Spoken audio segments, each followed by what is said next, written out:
Hello, everybody. My name is Eric D. Johnson, also known as BrightShine, right here in the city of Memphis in the county of State of Tennessee. Today's date is Sunday afternoon, July the 28th, 2024, and the time is 12:06 a.m. First, 12:06 p.m. p.m. not a.m. 12:06 p.m. in the afternoon, Sunday afternoon. And first, I thank my family, my support for you. Continue to encourage, continue to keep myself employed in the Memphis Tri-State area. Continue to further my education, more college online. Continue to pursue my social media study, being my straight contract and mark. Present time, took a break, going to school. In the future, I'm gonna go back to school and continue to further my education and continue to work toward earning my social degree as well as other degrees as well. Now, I'm gonna start my Facebook Live.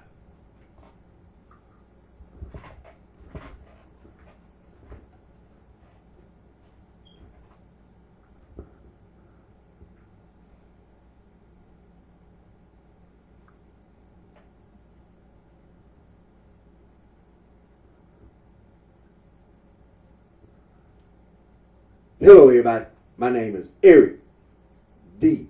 Johnson, also known as BrightShine, right here in the city of Memphis in the county of State of Tennessee. Today's date is Sunday afternoon, July the 28th, 2024. The time is 12:08 p.m. First, I thank my family, my support for you. Continue to support, continue to keep myself employed in the Memphis Tri-State area and continue to further my education, more work out online, continue to pursue my social media, being administration, country market. Present time, I took a break and going to school. In the future, I'm gonna go back to school and I'm gonna continue to work toward earning my social degree as well as other degrees as well. Now, like I said, today is Sunday afternoon, and you know, all over the world, you know, the Olympics is being played. You know, all the athletes from all over the world are competing, and so enjoying having the Olympics being done, and wish all the athletes well and continue to work toward world peace and things of this nature. People all over the world can you know compete in athletics, in sports, and from all over the world, and in the name of peace, you know. So I want to continue to encourage nations all around the world and people all over the world to continue to stand for humanity, for all human beings. And so I'm going to click over here to BibleStudyTools.com. Now, BibleStudyTools.com, you know, they have all available versions of the Holy Bible.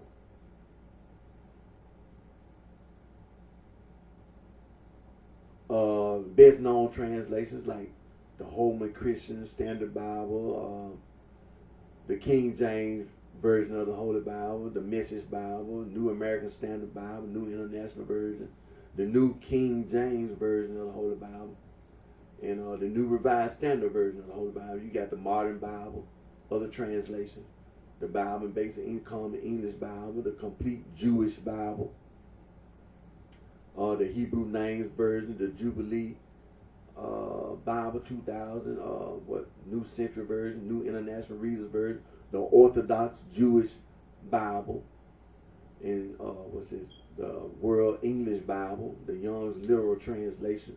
And then you have the older translation of the Holy Bible, the American Standard Version, the Darby Translation, the Dewey Reams Catholic Bible, the Revised Standard Version, the Tyndale Bible, Latin Vulgate, the Webster Bible, Wycliffe Bible. Then, of course, you got the New Testament only, Spanish Bible, Portuguese Bible, French, German, Italian, Dutch, Chinese, you know, Holy Bible. That's that's BibleStudyTools.com. And let me click over here to BibleGateway.com. Let me click back over here.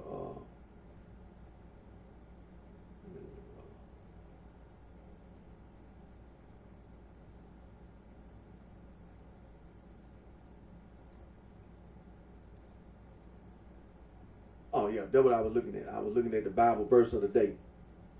The Bible verse of the day, Jeremiah 17:14. And it says, verse 14, heal me, Lord, and I will be healed. Save me, and I will be saved. For you are the one I praise. Now, that was the Bible verse of the day. And then we have today's Bible reading. 1 Corinthians 14, chapter 14, verses 26 through 20. And also 2 Kings, chapter 9.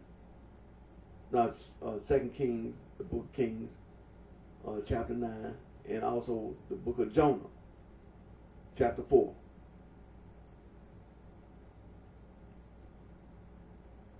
And like I said, that's Bible Study Tools. BibleStudyTools.com. And let me click over to Bible Gateway.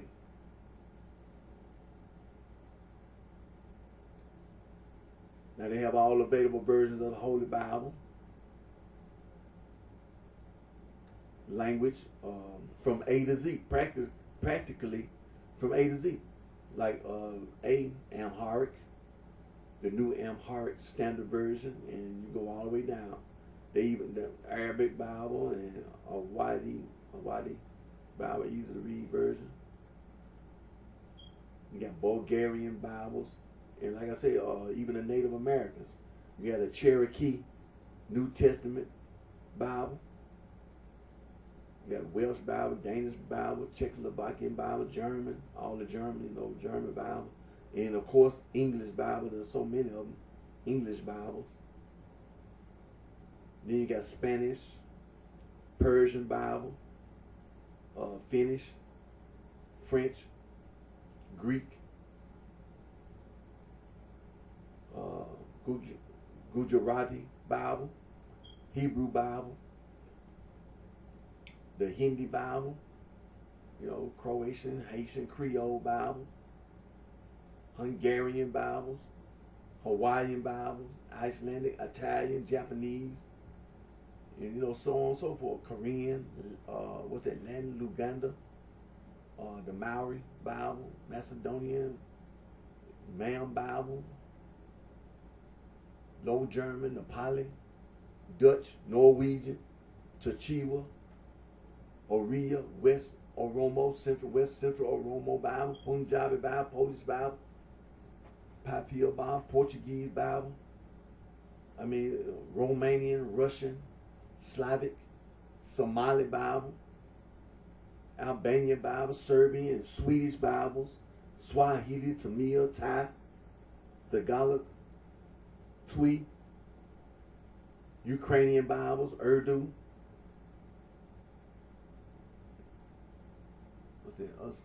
Pantico. Then you have the Vietnamese Bible, Yoruba, and Chinese Bibles. Chinese. So the Holy Bible practically from A to Z.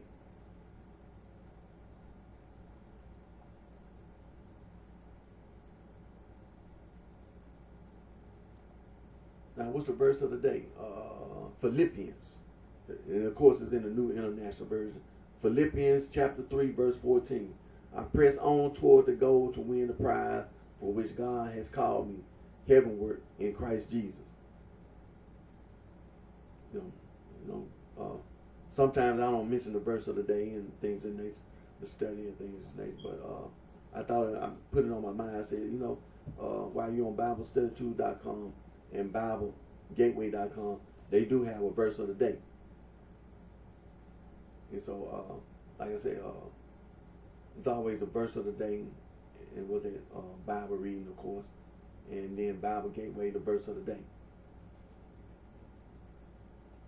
Now, the names of God in the Old Testament: Elohim, Adonai, Jehovah, Shalom, El Elyon, and Jehovah B'Kodeshkim, and Jehovah Sabaoth, Alpha and Omega. El Shaddai, Jehovah Nissi, Jehovah Jireh, Jehovah Siddiqenu, El Roy, El Olam, Kana, and of course the Tetragrammaton, Jehovah Rapha, Jehovah Shammah, Jehovah Ra, El Elyon, Jehovah Ra again. And of course, it was mentioned twice, but the Lord my shepherd.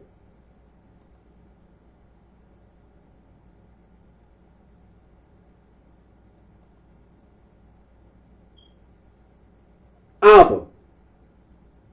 Now those are names of God in the Old Testament. Let me click. Now, we have names of God in the New Testament. Elohim, Jehovah Nissi. In the Tetragrammaton, Shalom, the Lord who sacrifices.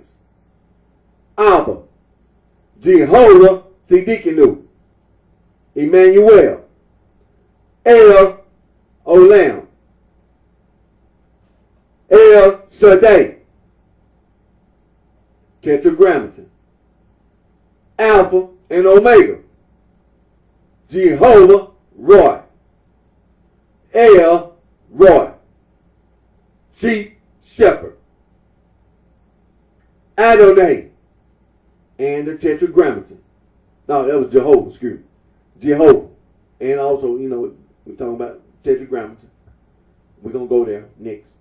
Jehovah Rapha, Jehovah Sabaoth, God, Christ, Son of Man. Names of God in the New Testament. Now let's go over here to the Tetragrammaton. Now I clicked over here to Wikipedia, and let me scroll down. Let me scroll down to the bottom.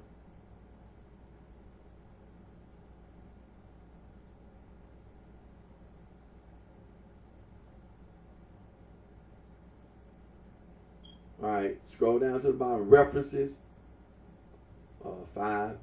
Citations,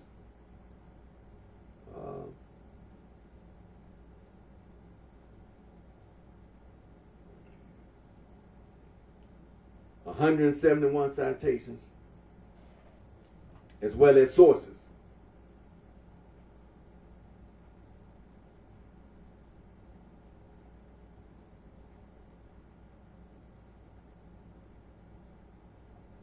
Now, like I said, we're on Wikipedia. Tetragrammaton. The Tetragrammaton from ancient Greek, or the tetragram, is the 4-letter Hebrew theonym, transliterated as capital Y, capital H, capital W, capital H, or capital Y, capital H, capital V, capital H. Talking about Jehovah. Now, when you spell the Yahweh, it's the capital H. It's capital Y, capital H, capital W, capital H. And then when you talk about Jehovah, capital Y, capital H, capital V, capital H. Said the name of God in the Hebrew Bible, the 4 letters written and read from right to left in Hebrew are Yodh, He, Waw, and He. The name may be derived from a verb that means to be, to exist, to cause to become, or to come to pass. While there is no consensus about the structure and etymology of the name, the form Yahweh is now accepted almost universally, though the vocalization Jehovah continues to have wide usage. The books of the Torah and the rest of the Hebrew Bible, except Esther, Ecclesiastes, and with a possible instance of, in verse 8, 6, verse 8, chapter 8, verse 6. The Song of Songs contains this Hebrew name. Observant Jews and those who follow Talmudic Jewish tradition do not pronounce, nor do they read aloud proposed transcription forms such as Yahweh or Jehovah. So that's what that capital YHWH and that capital YHVH is, that they don't pronounce Yahweh or Jehovah. Instead, they replace it with a different term, whether in addressing or referring to the God of Israel. Common substitutions in Hebrew are Adonai, my lords, pluralis, majestatis, taken as singular, or Elohim, literally gods, but treated as singular when meaning God in prayer, or Hashem, the name in everyday speech.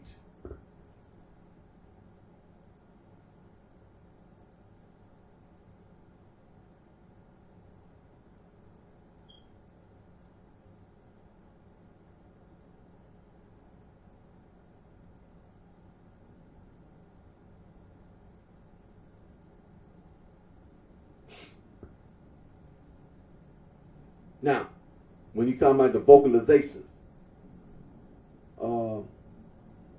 like all letters in the Hebrew script, the letters in capital Y, capital H, capital W, capital H originally indicated consonants. In unappointed biblical Hebrew, most vowels are not written, but some are indicated ambiguously, as certain letters came to have a secondary function indicating vowels, similar to the Latin use of I and V to indicate either the consonants J, W, or the vowels I, U. Hebrew letters used to indicate vowels are known as, or matrix lectionis, mothers of reading. Therefore, it can be difficult to deduce how a word is pronounced from its spelling, and each of the four letters in the Tetragrammaton can individually serve as a matrixlectionis. Several centuries later, between the 5th through 10th centuries Common Era, the original consonantal text of the Hebrew Bible was provided with vowel marks by the Masoretes to assist reading in places where the word to be read differed from that indicated by the consonants of the written text. They wrote the Kiri in the margin as a note showing what was to be read. In such a case, the vowel marks of the Kiri were written on the Kitib. For a few frequent words, the marginal note was omitted. These are called Kiri perpetuum. One of the frequent cases was the Tetragrammaton, which, according to later Rabbinic Jewish practices, should not be pronounced, but read as Adonai, literally translated my lords, pluralis majestatis, taken as singular. Or if the previous or next word already was Adonai as Elohim, God, writing the vowel diacritics of these two words on the consonants of this capital Y, capital H, capital V, capital H produces, and respectively, ghost words that would spell Jehovah and Jehovah, respectively. The oldest complete or nearly complete manuscripts of the Masoretic text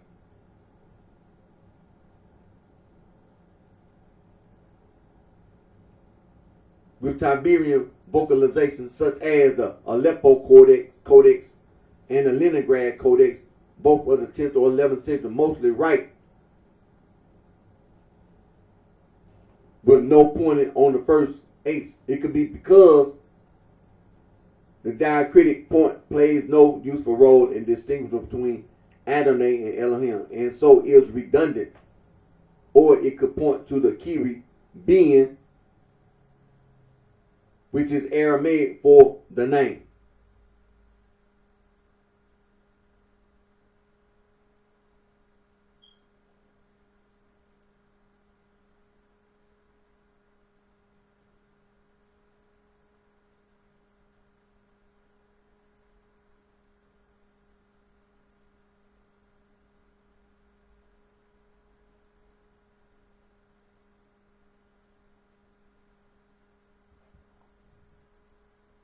So, like I said, the Tetragrammaton is very sacred to the Jewish people.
Anti-gang, anti-Gnostic, anti-hazing, also, and versus heresies, translated mean against heresies.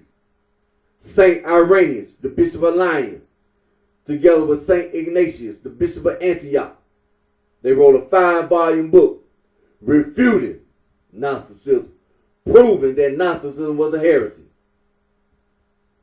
Also, Saint Athanasius, the Bishop of Alexandria, in the year 367 AD, in his 39th Festal letter, Easter letter, banned all non-Christian writing. Saint Athanasius, the Bishop of Alexandria, together with all the other bishops in the Catholic Church, they went around and collected all that Gnostic theologian writing and destroyed it. Some of that Gnostic theologian writing didn't get destroyed.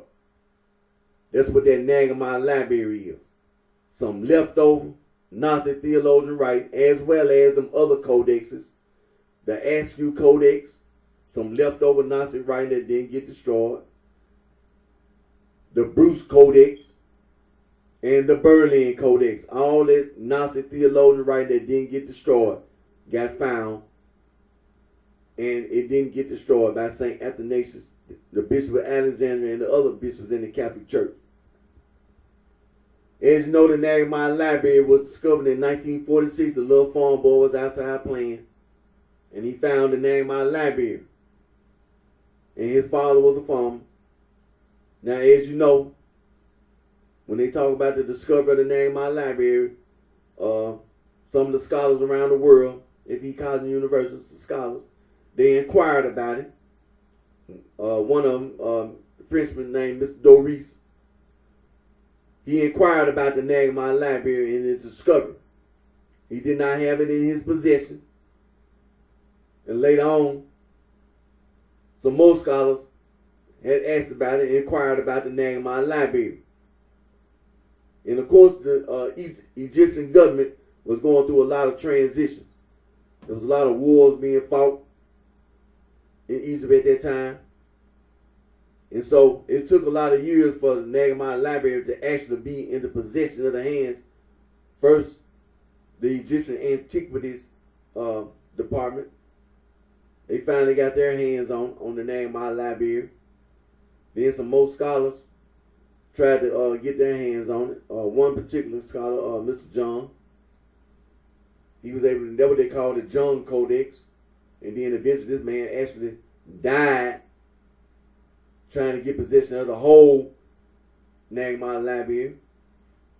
And of course, UNESCO commissioned Mr. Robinson to get some scholars together and to translate and get this Nag Hammadi library stuff together. And so they did. It was back in 1966, somewhere around there, mid to late 1960s, and then Mr. Robinson, of course, got his translation, and then the Nag Hammadi library was translated, of course. And then later on, around the mid to late 70s, they kept on trying to translate this thing so the colleges and universities could have access, have a copy of the Nag Hammadi library. And so that's what you have today, the facsimile of the Nag Hammadi library that the colleges and universities around the world they use. And also, and see, this is the reason why the scholars and the college and university, and then you had these sororities and fraternities, the sohos and the frat bitches. They go around trying to misuse and use the Nag Hammadi library. To be self-destructive and destructive. They go around trying to, destroy wildlife, nature, and the environment. Trying to destroy the North and South Pole. Trying to go out in space, trying to do the same thing. And also, St. Epiphanius of Salome, the Bishop of Cyprus, he wrote a 3-volume book titled Panarium in Greek and Panarium in Latin, translated mean breadbasket. The scholars at the college and university around the world say St. Epiphanius of Salome, Bishop of Cyprus, his 3-volume book is also adverse heresies against heresies.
The Almighty, Conservative, Vice Lord, Four Corner Hustle.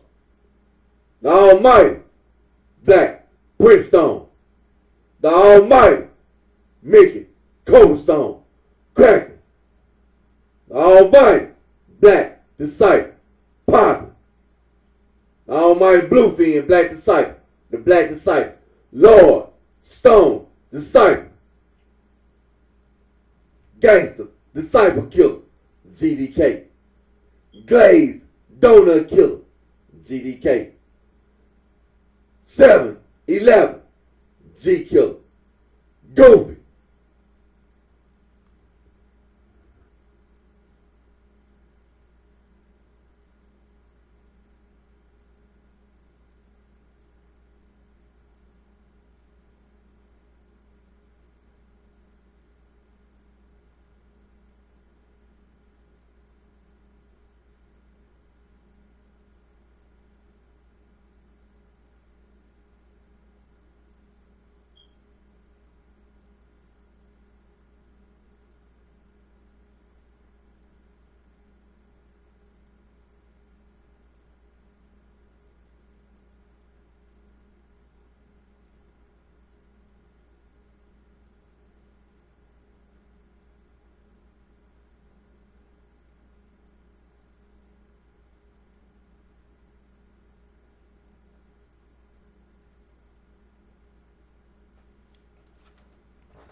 See, it's important.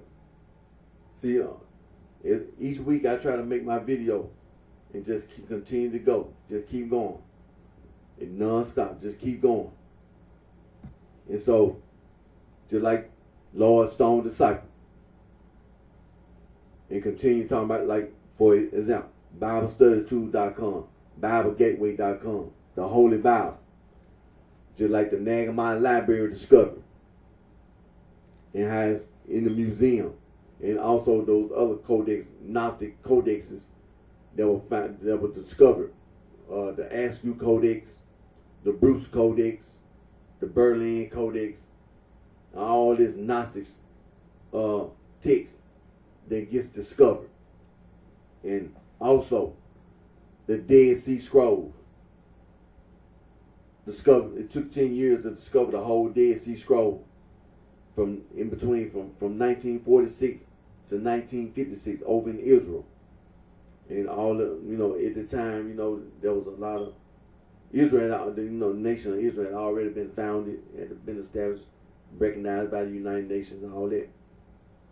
It was all kind of, but there was still territorial disputes with, like, the Arab nations like Jordan and Egypt and Syria, and and of course about the nation of Israel being founded and established, and of course not negating the Palestinian people.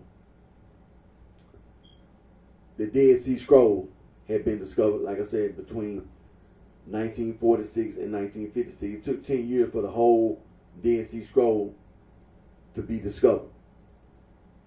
And so, and then, it's also, the Israeli government, they have the Dead Sea Scroll.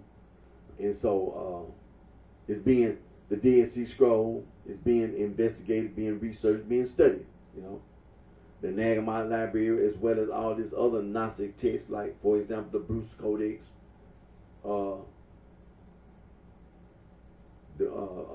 the Askew Codex, the Bruce Codex, and the Berlin Codex is all in some kind of library or museum.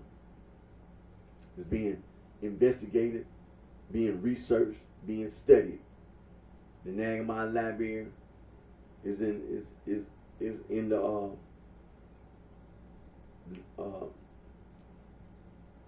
Egyptian government's hand. And of course, they put it in their Egyptian museum, and it's been translated, and Copies of the Nehemiah Library has been distributed, and colleges and universities all over the world have a copy of the Nehemiah Library. It's being investigated, being researched, being studied. And so, it's been carbon dated to what time period and everything, and then a modern modern dating procedures. And the Dead Sea Scroll, same thing. Modern dating processes that's being used to say that, approximately how old all these ancient documents that were buried in the ground, they get discovered,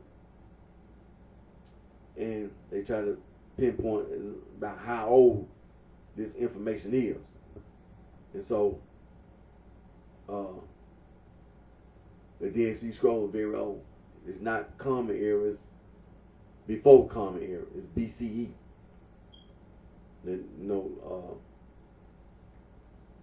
Just like all this Gnostic texts that have been discovered, they're not as old as the Dead Sea Scroll. The Ashu Codex, the Bruce Codex, and the Berlin Codex, they all Common Era, the time period that they've been discovered. And so these things are very important. Very important. And so, like I said, the Tetragrammaton is very sacred to the Jewish people, to the Jewish community. And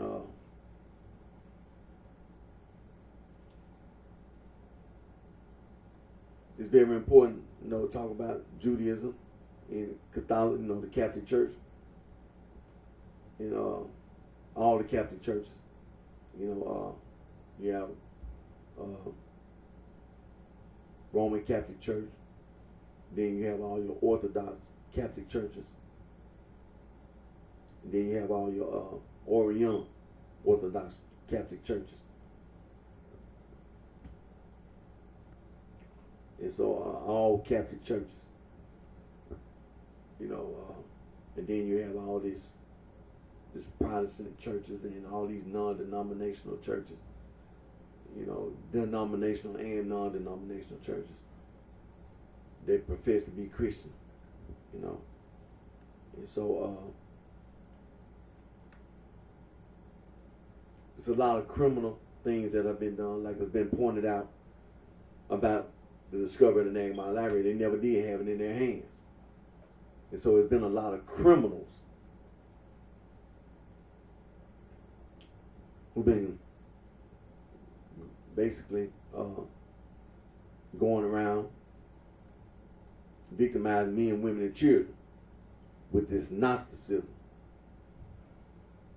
And when you say Gnosticism, see, they've been studying Gnosticism ever since. The Jews go all the way back. For example, Rabbi Akiva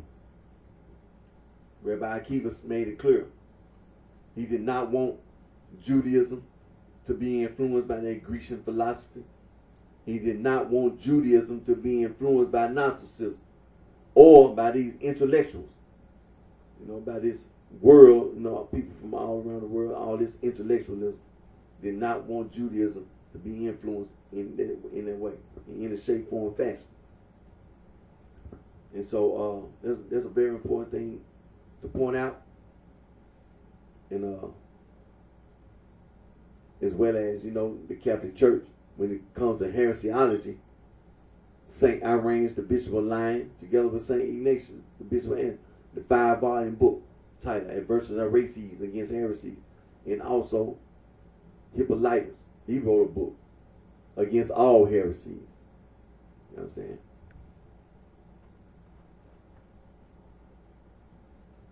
It's not like I forgot about it, but St. Irenaeus, the Bishop of Lyons, together with St. Ignatius, the Bishop of Antioch, they put a lot of effort and wrote a 5-volume book, Adversus Heresies, specifically dealing with this Gnostic and having these Valentinus and Marcion and all these other ones, Barbelow and Simon, Mangus, all them. Saint Irenaeus, the Bishop of Lyon, and Saint Ignatius. Saint Ignatius, he transcribed. He wrote it down. Saint Irenaeus refuted it, and Saint Ignatius was writing it down. 5-volume book. I have read. I was doing my reading, and so many things having to deal with. I can't just, stop.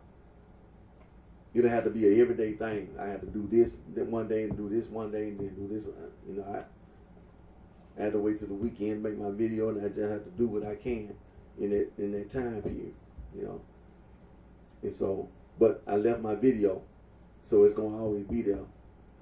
And so, you in your spare time, you can take the time and you can read Saint Irenaeus, Saint Ignatius' book, Adversus Heresies against heresy, as well as Hippolytus. As well, and also Saint Epiphanes of Salome, Bishop of Cyprus. I was reading his book, and sometime in my spare time, I had to make time for my reading.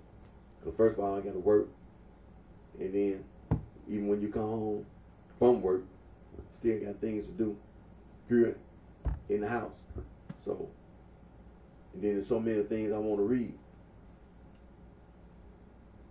But we had to deal with this dualism in cosmology, because Judaism is monotheism, and the Catholic Church, because of the historical Jesus, is also monotheistic. Now this thing about Father, Son, and Holy Spirit, what you call a Trinity, or what's called a Trinity, supposedly. Now I know that the Jewish community, strict monotheism.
Now,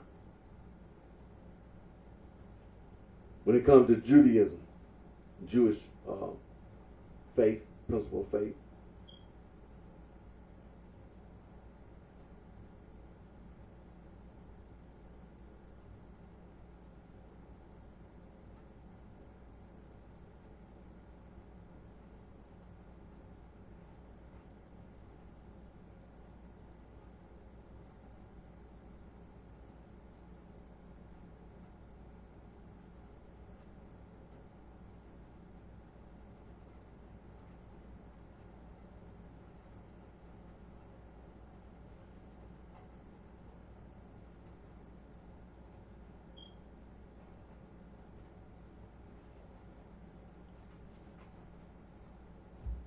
so like I said, I'm summarize a few things.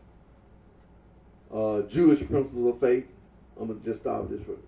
Judaism does not centralize authority in a single individual or group.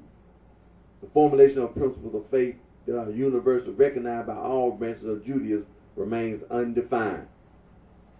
There is no central authority in Judaism in existence today, although the Sanhedrin, the supreme Jewish religious court, will fulfill this role if it were reestablished. Instead, Judaism's principles of faith remain debated by the rabbis based on their understanding of the sacred writings, laws, and traditions, which collectively shape its theological and ethical framework. The most accepted version, in extent, is the opinion of Maimonides. Now, Judaism affirms the existence and uniqueness of God and stresses performance of these commandments alongside adherence to a strict belief system. In contrast to religions such as Christianity, which demand a more explicit identification of God, faith in Judaism requires one to honor God through adherence to God's instructions, Torah, and the practice of all other mitzvah. Now, I'm going to put my cursor on mitzvah. It is, in its primary meaning, the Hebrew word mitzvah refers to a commandment from God to be performed as a religious duty. Jewish law, in large part, consists of discussion of these commandments. All right. Now let me.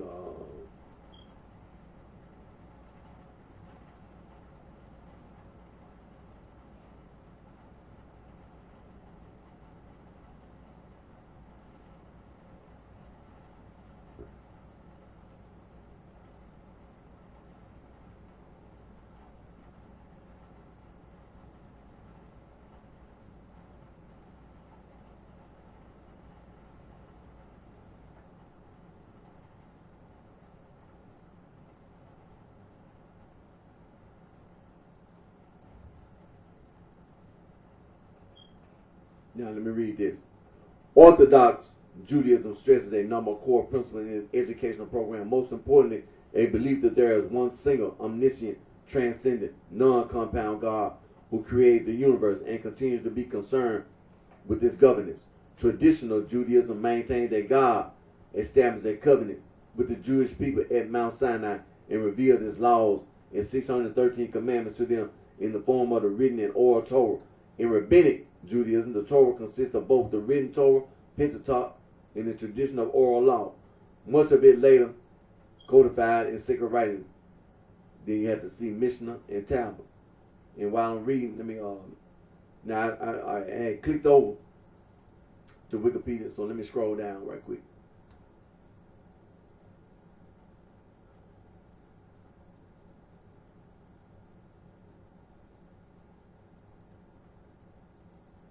Now you have references.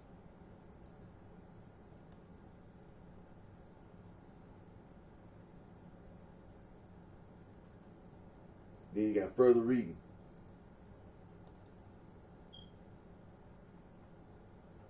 All right, so let me get back up here.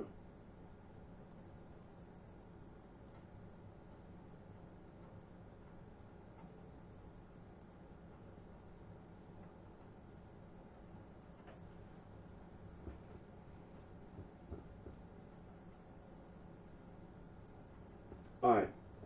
So, tradition, the practice of Judaism has been devoted to the study of Torah and observing its laws and commandments. In normative Judaism, the Torah, and hence Jewish law itself, is unchanging.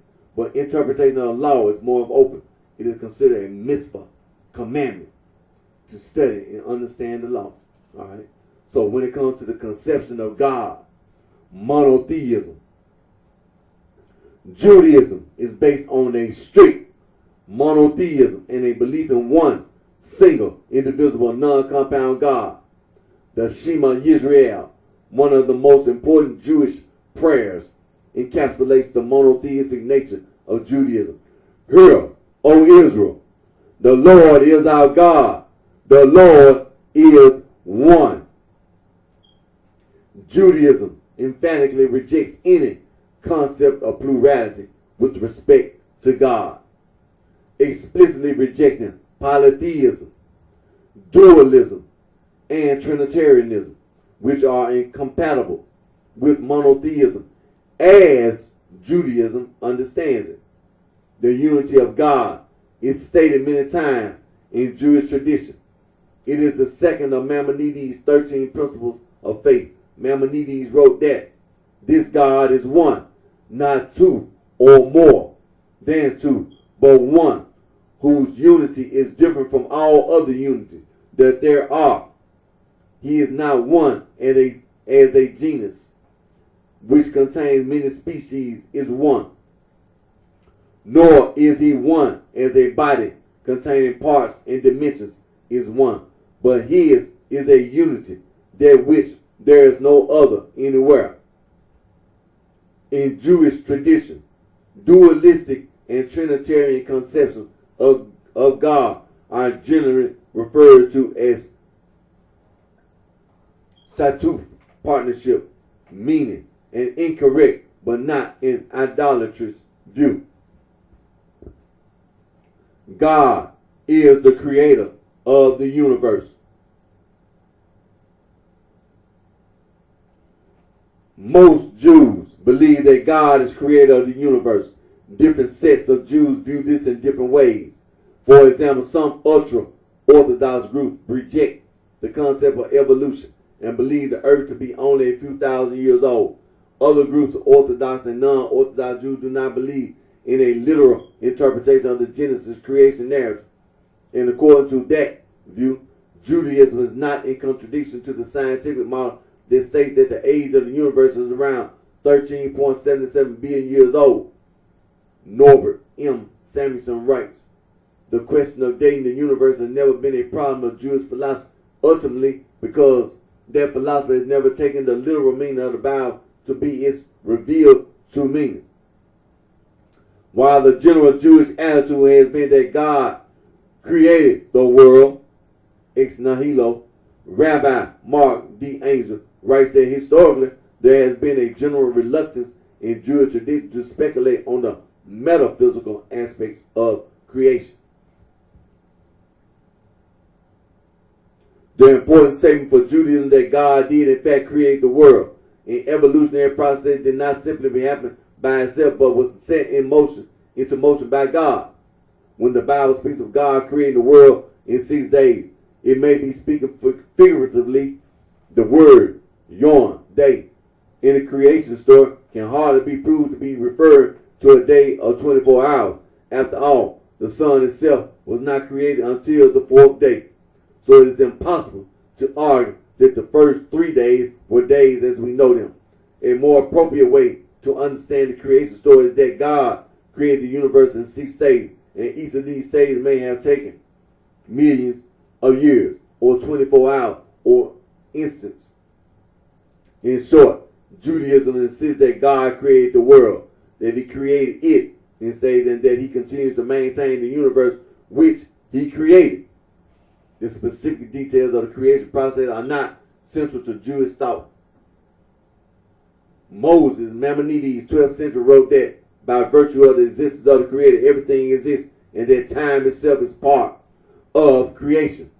And therefore, when God is described as existing before the creation of the universe, the notion of time should not be understood in its normal sense. The 15th century Jewish philosopher Joseph Albo argued similarly in his Ikarim that there are 2 types of time: measured time, which depends on motion, and time in the abstract, the second of which has no origin and is the infinite space of time before the universe was created. Albo argued that although it is difficult to conceive of God existing in such a duration, it is likewise difficult to imagine God outside space. Other Jewish writers have come to different conclusions, such as 13th century scholar Beye ben Esher, 16th century scholar Moses Amos Nino, and the 18th century Hasidic teacher Naaman of Breslov, who expressed their view similar to that expressed by the Christian Neoplatonic writer Boethius, that God lives in the eternal present and transcends or is above all time.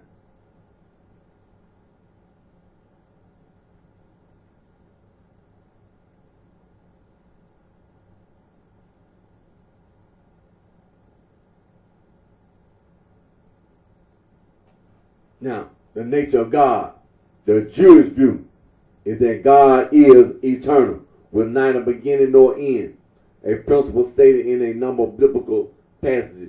The rabbis taught a quite literal, down-to-earth view of the eternalness of God, that God is eternal, but it is not given to man to explore the full meaning of this idea, and so one cannot therefore expect to find in the rabbinic literature anything like a detailed examination of what is meant by divine eternity. A famous Mishnah statement on attempts to perceive the veil is this: whoever reflects on four things, it were better for him that he had not come into the world. What is above, what is beneath, what is before, and what is after. The traditional Jewish view is that God is omnipotent, omniscient, and omnibenevolent.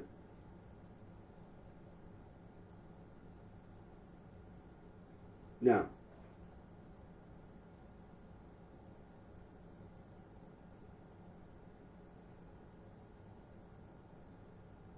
I'm going to scroll.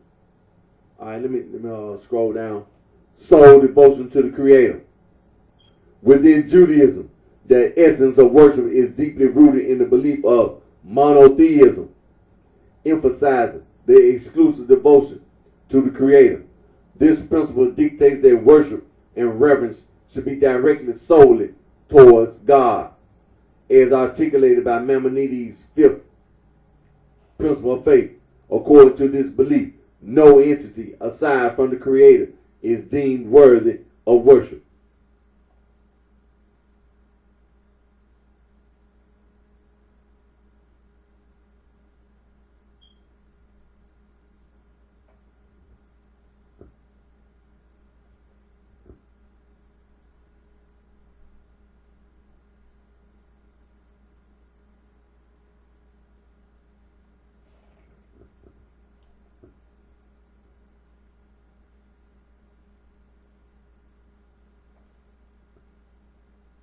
All right, when it comes to the scripture, the Old Testament as well as New Testament, Revelation, scripture. The Hebrew Bible, or Tanakh, is the Jewish scriptural canon and central source of Jewish law. The word is an acronym formed from the initial Hebrew letters of the three traditional subdivisions of the Tanakh. The Torah, teaching, also known as the 5 books of Moses or Pentateuch.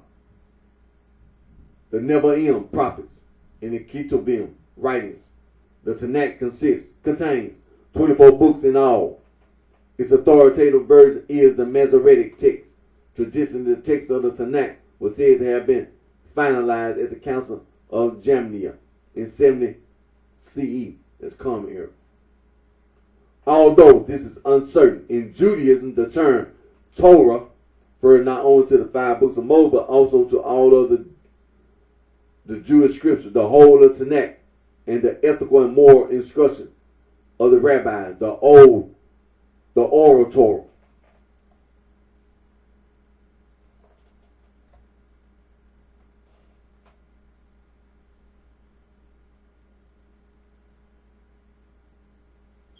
In addition to the Tanakh, there are 2 further textual traditions in Judaism: Mishnah, tractates expounding on Jewish law, and the Talmud, commentary of Mishnah and Torah. These are both codifications and redactions of the Jewish oral traditions and major works in rabbinic Judaism. The Talmud consists of the Babylonian Talmud, produced in Babylon around 600 Common Era, and the Jerusalem Talmud, produced in the land of Israel circa 400 Common Era. The Babylonian Talmud is the more extensive of the 2 and is considered the more important. The Talmud is a representation of the Torah through sustained analysis and argument with unfolding dialogue and contention between rabbinic sages. The Talmud consists of the Mishnah a legal code, and the Gemara, Aramaic for learning and analysis and commentary to that code. Rabbi Adin Steinsaltz writes that if the Bible is the cornerstone of Judaism, then the Talmud is the central pillar. No other work has had a comparable influence on the theory and practice of Jewish life, shaping influence on the theory and practice of Jewish life in states. The Talmud is the repository of thousands of years of Jewish wisdom and the oral law, which is as ancient and significant as the written law, the Torah, finds expression therein. It is a conglomerate of law, legend, and philosophy, a blend of unique logic and shrewd pragmatism, of history and science, anecdotes and humor, although its main object is to interpret and comment on a book of law. It is simultaneously a work of art that goes beyond legislation in its practical application. And although the Talmud is, to this day, the primary source of Jewish law, it cannot be cited as an authority for purposes of ruling, though based on the principles of tradition and the transmission of authority from generation to generation. It is unparalleled in its eagerness to question and re-examine convention and accepted views and to root out underlying causes. The Talmudic method of discussion and demonstration tries to approximate mathematical precision, but without having a recourse to mathematical or logical symbols. The Talmud is the embodiment of the great concept of mitzvah Talmud Torah, the positive religious duty of studying Torah, of acquiring learning and wisdom, study which is its own end and reward. Now, Moses and the Torah.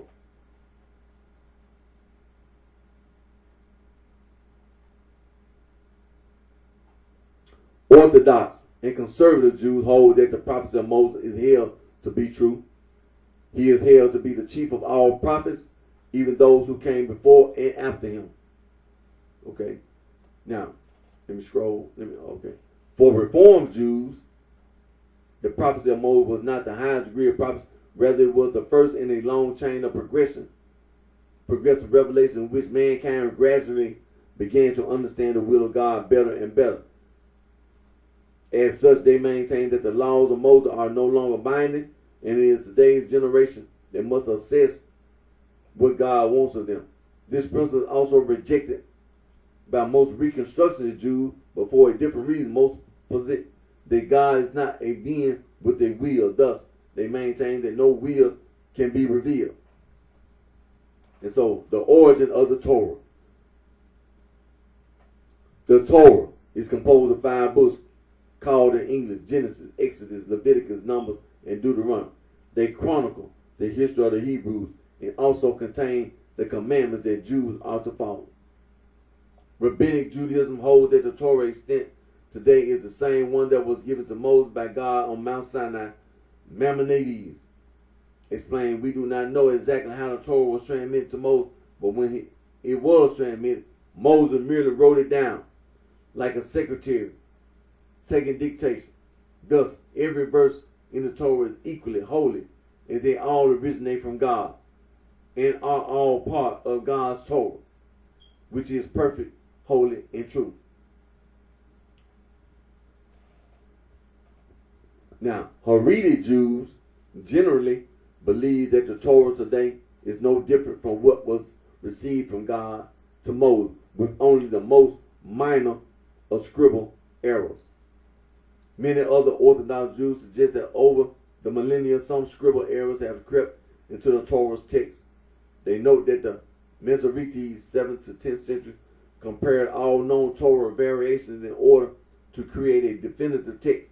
However, even according to this position, that the scrolls that Jews possess today are not letter perfect. The Torah scrolls are certain the word perfect texts, receptors, that was divinely revealed to Moses. Indeed, the general consensus of Orthodox rabbinic authority possess this belief in the word perfect nature of the Torah scroll as a defining feature of Orthodox Judaism.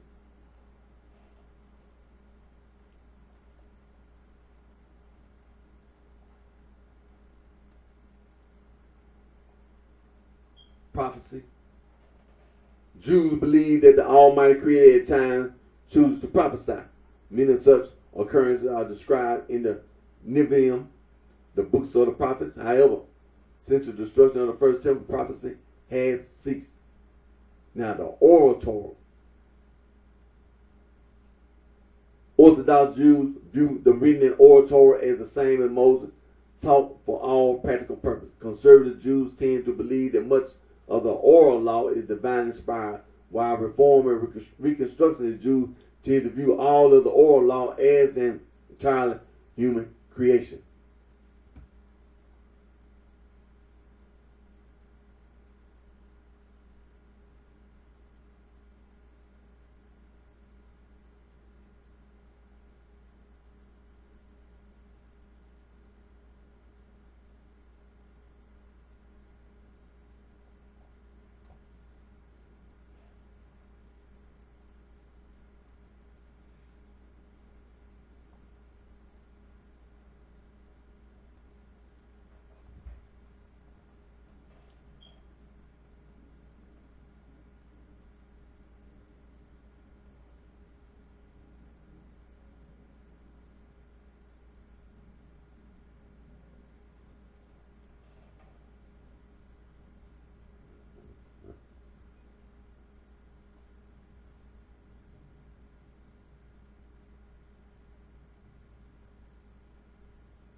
Now, let me just get to this.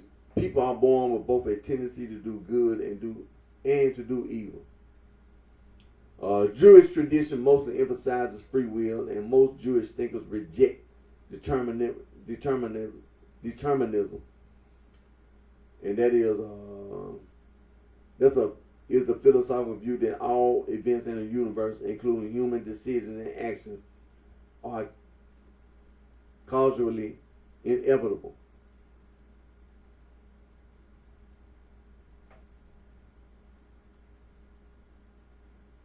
And so, on the basis that free will and the exercise of free choice have been considered a precondition of moral life. Moral indeterminacy seems to be assumed both by the Bible, which bids man to choose between good and evil, and by the rabbis who hold the decision for following the good inclination rather than the evil. Rests with every individual. All right.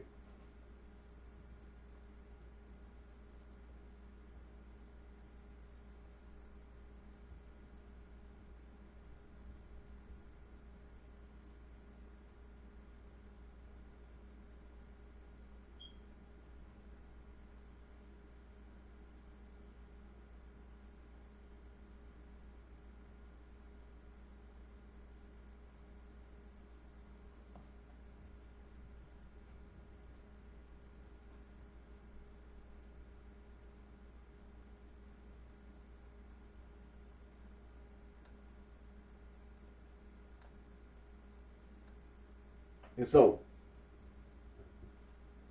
Judaism affirms that people are born with both a yetzer, hatov, an inclination or impulse to do good, and with a yetzer hara, an inclination or impulse to do evil.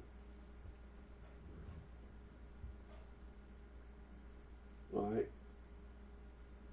Judaism recognizes two classes of sin: offenses against other people and offenses against God. Offenses against God may be understood as violation of a contract, the covenant between God and the children of Israel. Once a person has sinned, there are various means by which they may obtain atonement. Judaism rejects the belief in original sin. Both ancient and modern Judaism teaches that every person is responsible for his own actions. The existence of some innate sinfulness on each human being was discussed in both biblical, Genesis 8:21, and Psalms 51:5, and post-biblical sources. However, in the biblical verses, this is brought as an argument for divine mercy, as humans cannot be blamed for the nature they were created with. Some apocryphal and pseudepigraphic sources express pessimism about human nature. A grain of evil seed was sown in Adam's heart from the beginning.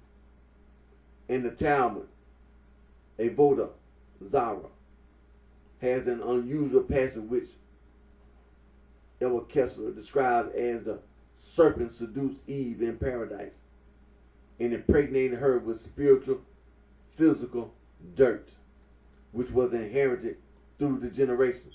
But the revelation at Sinai and the reception of the Torah cleansed Israel. Kessler states that although it is clear that belief in some form of original sin did exist in Judaism, it did not become mainstream teaching nor dogmatically fixed, but remained at the margins of Judaism.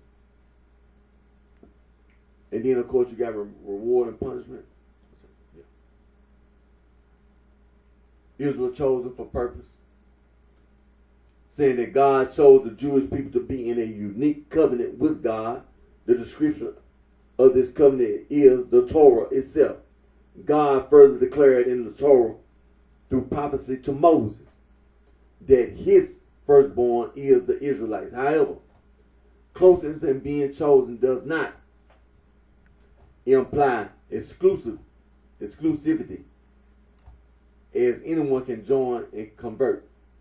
Included in the idea of being chosen is that Jews were chosen for a specific mission, a duty to be a light unto the nations and to have a covenant with God as described in the Torah. All right. The Messiah. Judaism acknowledges an afterlife, but does not have a single or systemic way of thinking about the afterlife. Judaism places its overwhelming stress on Olam Hazeh, this world, rather than Olam Haba, the world to come. And speculations about the world to come are peripheral to mainstream Judaism. In Pirkei Avot, Ethics of the Fathers, it is said that 1 hour of penitence and good deeds in this world is better than all the life of the world to come. But 1 hour of spiritual repose in the world to come is better than all the life of this world, reflecting both a view of the significance of life on earth and the spiritual repose granted to the righteous in the next world.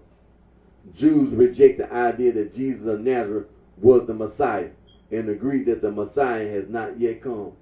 Throughout Jewish history, there have been a number of Jewish Messiah claimants considered false by Jews, including most notably Simon Bar Kokhba and Sabbatai Zevi, whose followers were known as Sabbateans.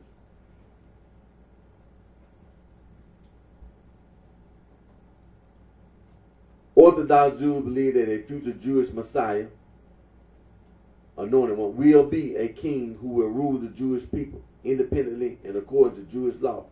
In a traditional view, the Messiah was understood to be a human descendant of King David, that is, of the Davidic line. Now, liberal or Reformed Judaism does not believe in the arrival of a personal Messiah who will ingather the exiles in the land of Israel and cause the physical resurrection of the dead. Rather, Reformed Jews focus on a future age in which there is a perfected world of justice and mercy.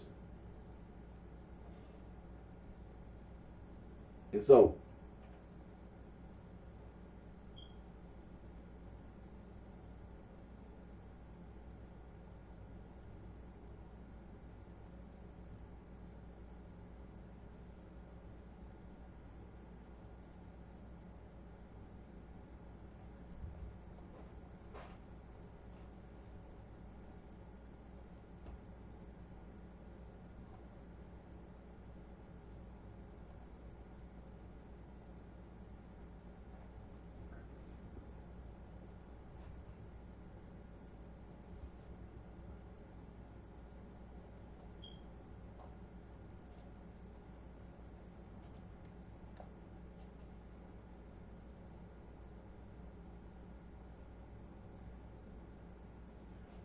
Now, I read that so when we can move on to the get to the dualism, have to make sure that Judaism is understood as being monotheism and the things about the Torah and things of this nature. All that monotheism.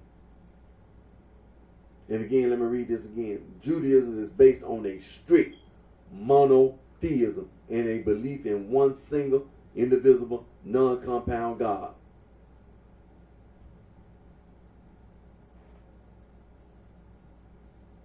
And Judaism emphatically rejects any concept of plurality with respect to God, explicitly rejecting polytheism, dualism, and Trinitarianism.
And so, like I said,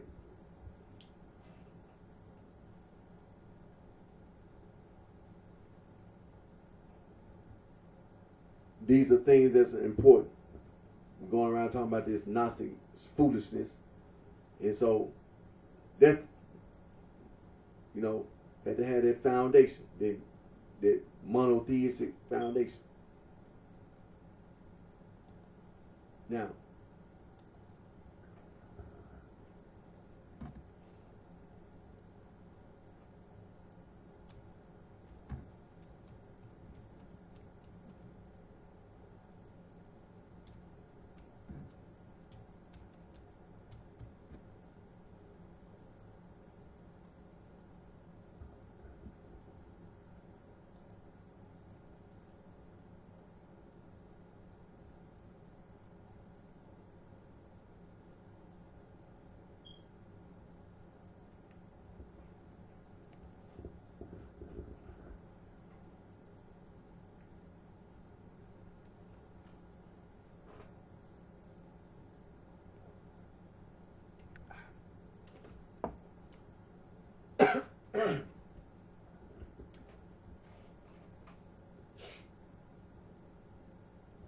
Now, we over here on dualism in cosmology.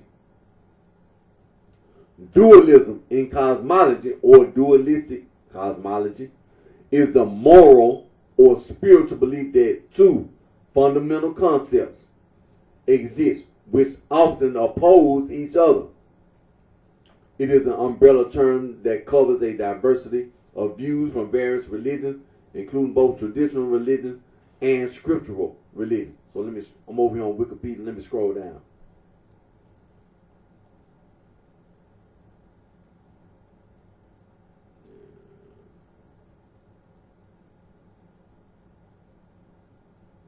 You got footnotes, 46 of them. Then you got a bibliography.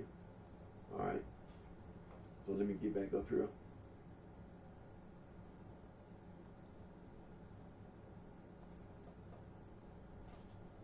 Now, moral dualism is the belief of the great complement of or conflict between the benevolent and the malevolent. It simply implies that there are two moral opposites at work, independent of any interpretation of what might be moral and independent of how these may be represented. Moral opposites might, for example, exist in a worldview that has one God, more than one God, or none. By contrast, duotheism, let me put the curse on now.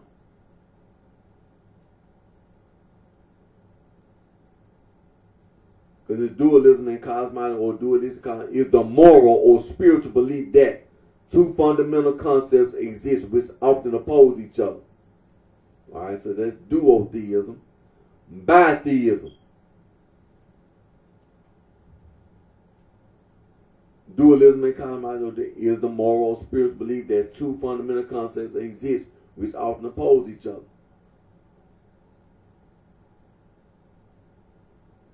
Or ditheism implies at least two gods.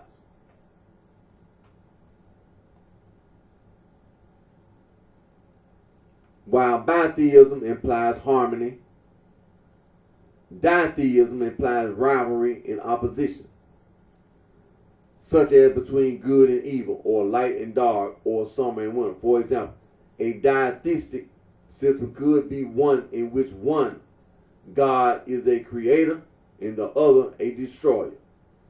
In theology, dualism can also refer to the relationship between the deity and creation, or the deity and the universe. See theistic dualism. That form of dualism is a belief shared in certain traditions of Christianity and Hinduism. Alternatively, in ontological dualism, the world is divided into two overarching categories. Within Chinese culture and philosophy, the opposition and combination of the universe's two basic principles are expressed as yin and yang in our traditionally foundational doctrines of Taoism, Confucianism, and some Chinese Buddhist schools. Many myths and creation motifs with dualistic cosmologies have been described in ethnographic and anthropological literature. The motifs conceive the world as being created, organized, or influenced by two demiurges, cultural heroes, or other mythological beings who compete with each other or have a complementary function in creating, arranging, or influencing the world. There is a huge diversity of such cosmologies. In some cases, such as among the Chukchi, the beings collaborate rather than compete, and they contribute to the creation in a co-equal way. In many other instances, the two beings are not of the same importance or power. Sometimes one of them is even characterized as gullible. Sometimes they can be contrasted as good versus evil. They may be often believed to be twins or at least brothers. Dualistic motifs in mythologies can be observed in all inhabited continents. Zolotarjov concludes that they cannot be explained by diffusion or borrowing, but are rather of convergent origin. They are related to a dualistic organization of society.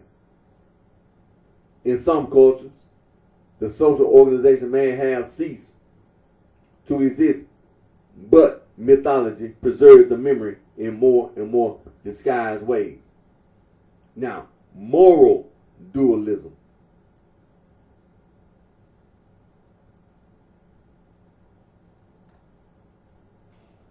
Is the belief of the great complement or conflict between the benevolent and the malevolent, like ditheism or bitheism. Moral dualism does not imply the absence of monists or monotheistic principles. Moral dualism simply implies that there are two moral opposites at work, independent of any interpretation of what might be moral, and unlike ditheism, bitheism, independent of how these may be represented. For example, Mazdaism and Mazdian Zoroastrianism is both dualistic and monotheistic, but not monists by definition, since in that philosophy God, the creator, is purely good, and the antithesis, which is also uncreated, is an absolute one. Mandaeism is monotheistic and Gnostic, and in its cosmology, the world of light, that is good, is contrasted with the world of darkness or underworld, that is evil. Zurbanism, Zurbanite, Zoroastrianism, and Manichaeism are representative of dualistic and monist philosophy, since each has a supreme and transcendental first principle from which the two equal but opposite entities then emanate. This is also true for the lesser known Christian Gnostic religions, such as Bogomils, Catharism, and so on. More complex forms of monist dualism also exist. For instance, in Hermeticism, where Nous thought that is described to have created man, brings forth both good and evil, dependent on interpretation, whether it receives prompting from the God or from the demon. Duality with pluralism is considered a logical fallacy. Now,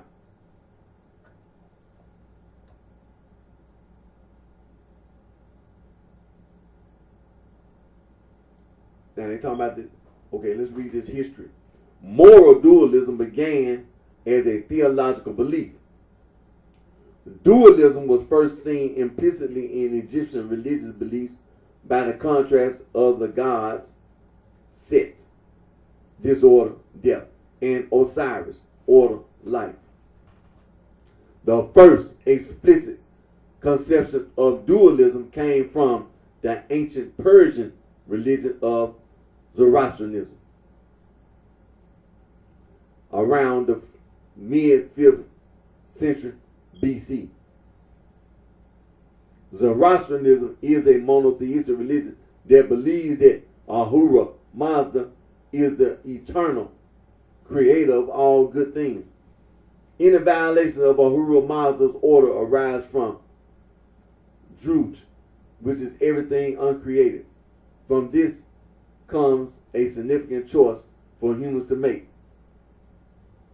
Either they fully participate in human life for Ahura Mazda, or they do not and give Druj power. Personal dualism is even more distinct in the beliefs or of later religions. The religious dualism of Christianity between good and evil is not a perfect dualism, as God, good, will inevitably destroy Satan, evil. Early Christian dualism is largely based on Platonic dualism, Neoplatonism, and Christianity. There is also a personal dualism in Christianity with a soul-body distinction based on the idea of an immature Christian. So, now, let me scroll down. Theistic dualism.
Now, we on this duotheism, bitheism, and ditheism. When used with regards to multiple gods, dualism may refer to duotheism, bitheism, or ditheism.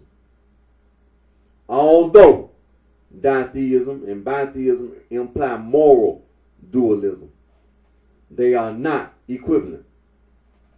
Ditheism and bitheism implies at least two gods, while moral dualism does not necessarily imply theism, theos equals God, at all.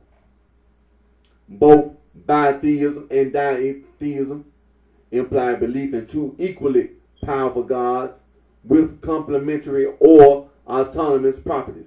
However, while bitheism implies harmony, ditheism implies rivalry and opposition, such as between good and evil, bright and dark, or summer and winter. For example, a ditheistic system would be one in which one God is creator, the other is destructive. Theodicy. In the original conception of Zoroastrianism, for example, Ahura Mazda was the spirit of ultimate good, while Ahriman, Angra Mainyu, was the spirit of ultimate evil. In a bitheistic system, by contrast, where the two deities are not in conflict or opposition, one could be male and the other female. Duotheism. One well-known example of a bitheistic or duotheistic theology based on gender polarity is found in the neo-pagan religion of Wicca. In Wicca, dualism is represented in the belief of a god and a goddess as a dual partnership in ruling the universe. This is centered on the worship of a divine couple, the moon goddess and the horn god, who are regarded as lovers. However, there is also a deistic theme within traditional Wicca, as the horn god has dual aspects of bright and dark, relating to day, night, summer, winter, expressed as the oak king and the holy king, who in Wiccan myth and ritual are said to engage in battle twice a year for the hand of the goddess, resulting in the changing seasons. Within Wicca, bright and dark do not correspond to notions of good and evil, but are aspects of the natural world, much like yin and yang in Taoism. Now, we're going into this.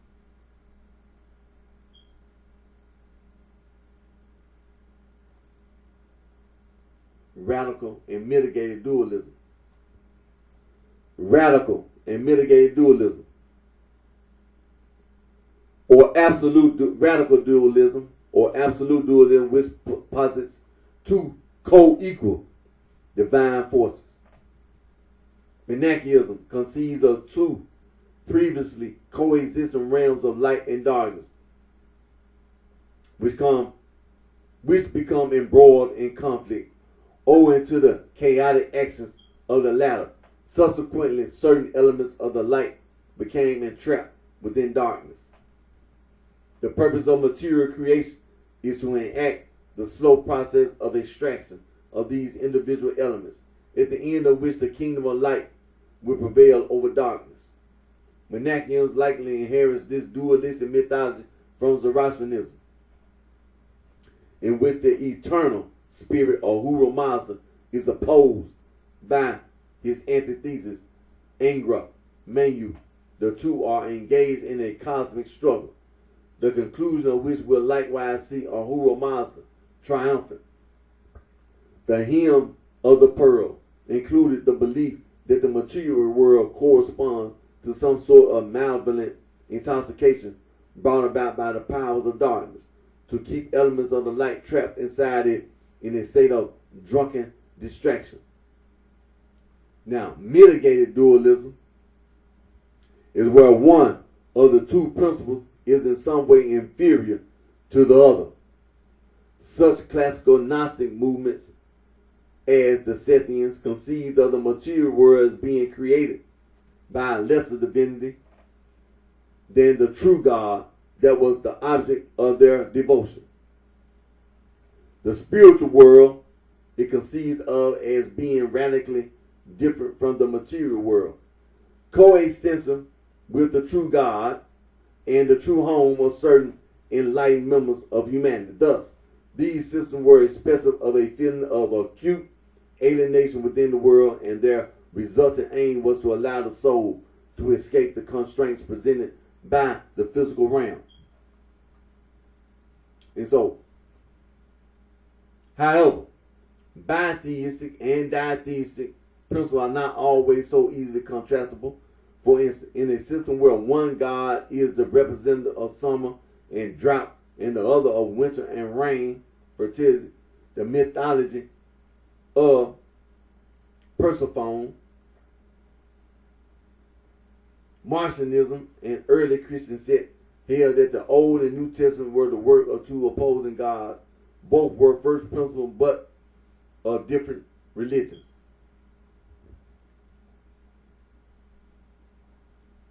Now, we get into this theistic dualism. Now, see, this is important that this is being done, because you're really starting to open your eyes to these issues.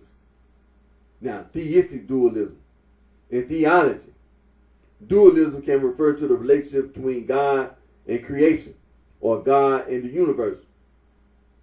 This form of dualism is a belief shared in certain traditions of Christianity and Hinduism. Zoroastrianism, or Mazda Yasna, is one of the world's oldest continuously practiced religions, based on the teachings of the Iranian-speaking prophet Zoroaster. It has a dualistic cosmology of good and evil, and an eschatology which predicts the ultimate conquest of evil by good. Zoroastrianism exalts an uncreated and benevolent deity of wisdom known as Ahura Mazda, wise Lord, as its supreme being. Now you had this Manichaeism, was a major religion founded in the 3rd century AD by the Parthian prophet Mani in the Sasanian Empire. Manichaeism taught an elaborate dualistic cosmology describing the struggle between a good spiritual world of light and an evil material world of darkness.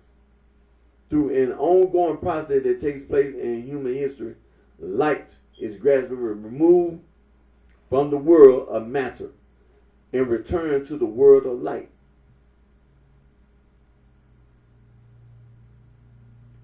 Whence it came, its beliefs were based on local Mesopotamian religious movements and Gnosticism. Now we're coming to Christianity.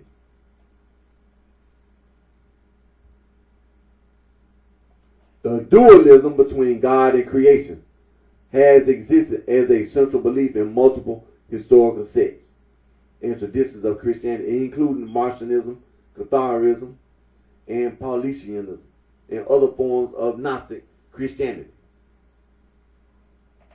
Christian dualism refers to a belief that God and creation are distinct but interrelated through an indivisible bond. However, Gnosticism is a diverse, syncretistic religious movement consisting of various belief systems, generally united in a belief in the distinction between a supreme transcendent God and a blind evil demiurge responsible for creating the material universe, thereby trapping the divine spark within matter. Gnosticism is not limited to Christianity and also incorporates belief from other Abrahamic traditions, such as early Jewish sects. In sects like the Cathars and the Paulicians, this is a dualism between the material world, created by an evil God, and a moral God. Historians divide Christian dualism into absolute dualism, which held that the good and evil gods were equally powerful, and mitigated dualism, which held that material evil was subordinate to the spiritual good. The belief by Christian theologians who adhered to a libertarian or compatibilist view of free will, that free will separates humankind from God, has also been characterized as a form of dualism. The theologian Leroy Stevens Roner compares the dualism of Christianity with the dualism that exists in Zoroastrianism and the Samkhya tradition of Hinduism. The theological use of the word dualism dates back to 1700 in the book that describes the dualism between good and evil. The tolerance of dualism ranges widely among the different Christian traditions. As a monotheistic religion, the conflict between dualism and monism has existed in Christianity since its inception. The 1912 Catholic Encyclopedia describes that in the Catholic Church, the dualistic hypothesis of an eternal world existing side by side with God was, of course, rejected by the 13th century, but mind-body dualism was not.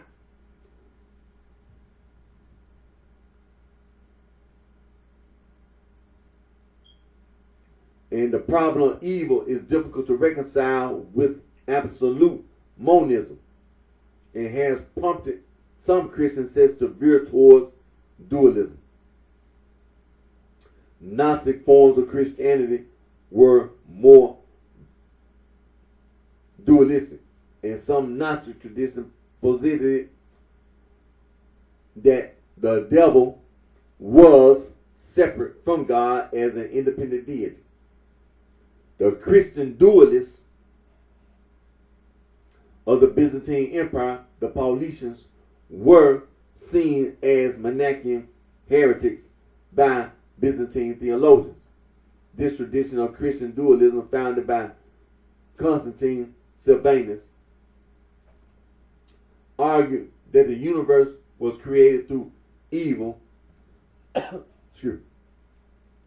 and separate from a moral God. Now let's deal with these Cathars.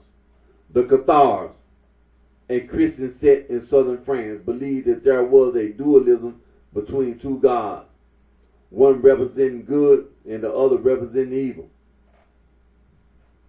Whether or not the Cathari possessed direct historical influence from ancient Gnosticism is a matter of dispute,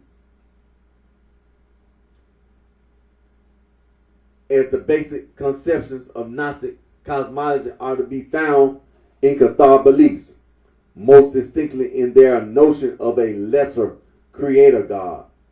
Though, unlike the 2nd century Gnostics, they did not apparently place any special relevance upon knowledge, gnosis, as an effective salvific force. In any case, the Roman Catholic Church denounced the Cathars as heretics and sought to crush the movement in the 13th century. The Albigensian Crusade was initiated by Pope Innocent III in 1208 to remove the Cathars from Languedoc in France, where they were known as Albigensians. The Inquisition, which began in 1233 under Pope Gregory IX, also targeted the Cathars.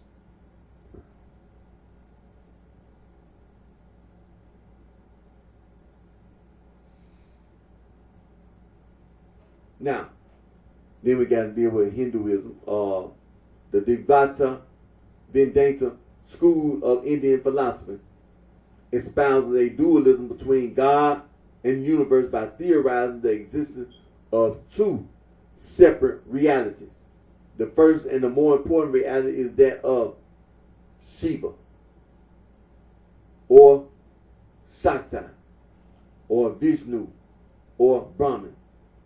Shiva or Shakti or Vishnu is the supreme self, God, the absolute truth of the universe, the independent reality. The second reality is that of dependent but equally real universe that exists with its own separate essence. Everything that is composed of the second reality, such as individual soul, jiva, matter, etc., exists with their own separate reality. The distinguishing factor of this philosophy, as opposed to Advaita Vedanta monistic conclusion of Vedas, is that God takes on a personal role and is seen as a real eternal entity that governs and controls the universe, because the existence of individuals is grounded in the divine. They are depicted as reflections, images, or even shadows of the divine, but never in any way identical with the divine. Salvation, therefore, is described as the realization that all finite reality is essentially dependent on the Supreme.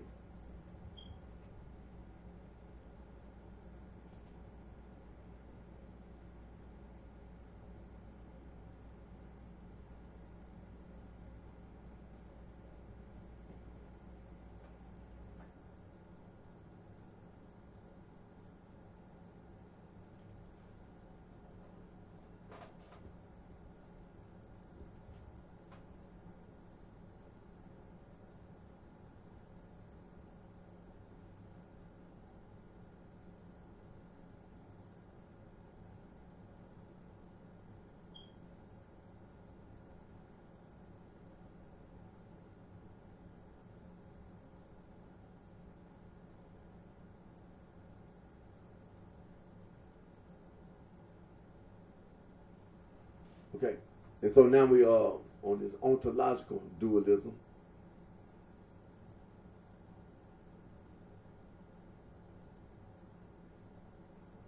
Ontological dualism. Alternatively, dualism can mean the tendency of humans to perceive and understand the world as being divided into two overarching categories. In this sense, it is dualistic when one perceives a tree as a thing separate from everything surrounding it. This form of ontological dualism exists in Taoism and Confucianism, and a foundational theory within traditional Chinese medicine beliefs that divide the universe into the complementary oppositions of yin and yang. In traditions such as classical Hinduism, Samkhya, Yoga,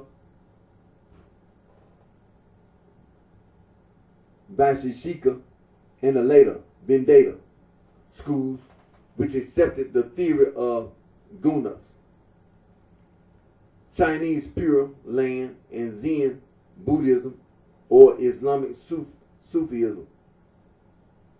A key to enlightenment is transcending this sort of dualistic thinking without merely substituting dualism with monism or pluralism.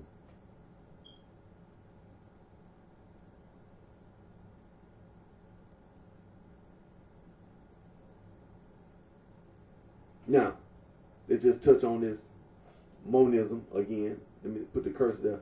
Monism, we talking about philosophy. Let's make this clear. We talking about philosophy. Monism attributes oneness or singleness to a concept such as to existence. Various kinds of monism can be distinguished.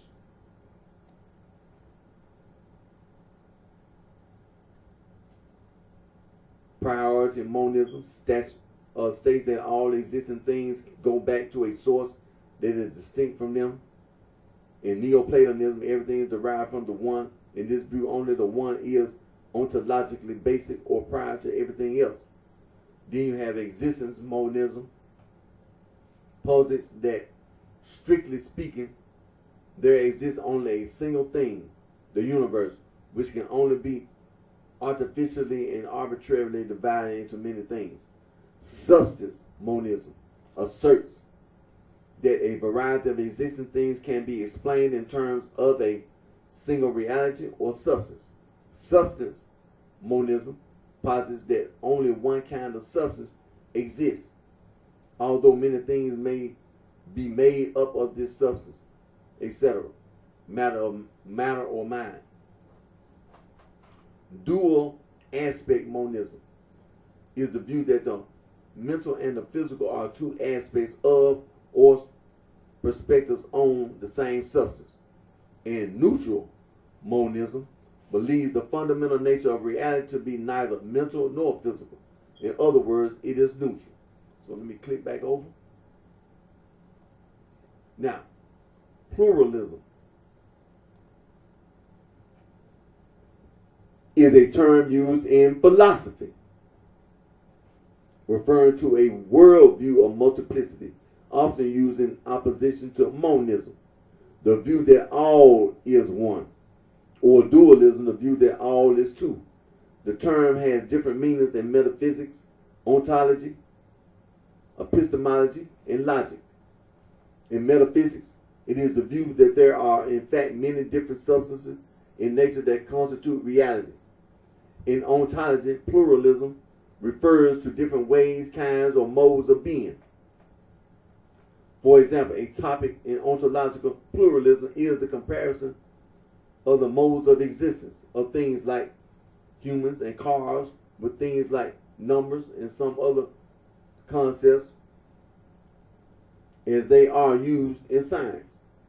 In epistemology, pluralism is the position that there is not one consistent means of approaching truth about the world, but rather many.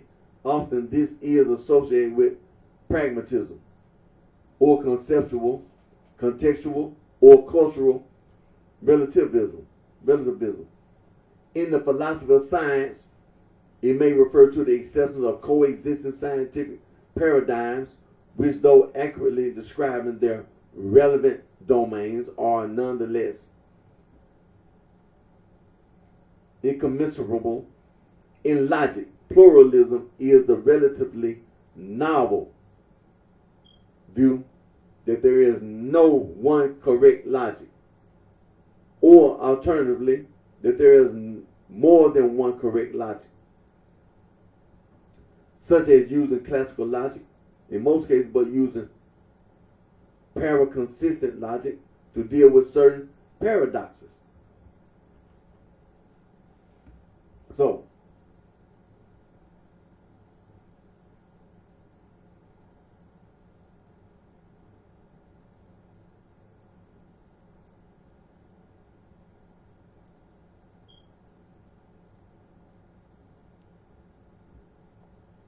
like I said, a lot of things, many of the words we're using are words that are being used in philosophy.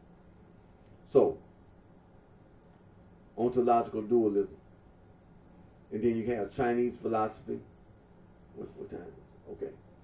And then you have other religions.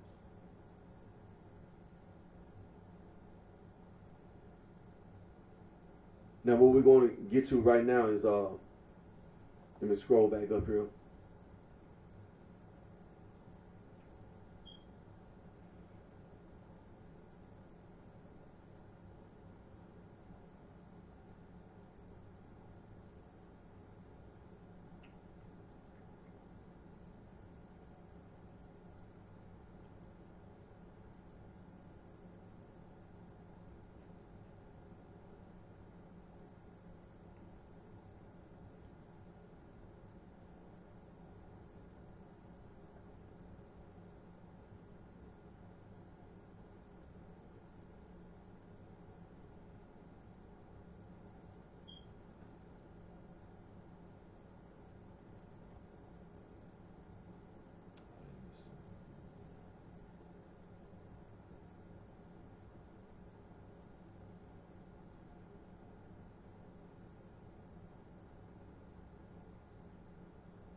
That's what we going right now.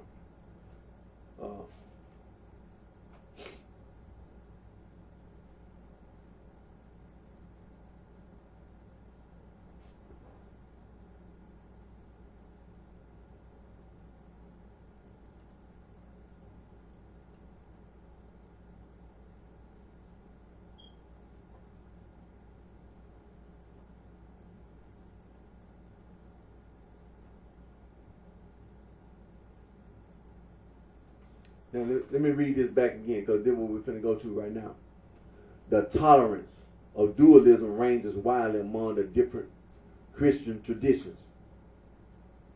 As a monotheistic religion, the conflict between dualism and monism has existed in Christianity since its inception.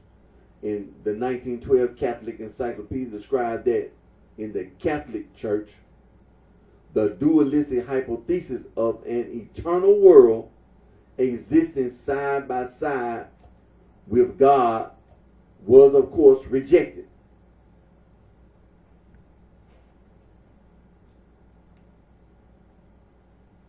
By the 13th century. But mind-body dualism was not.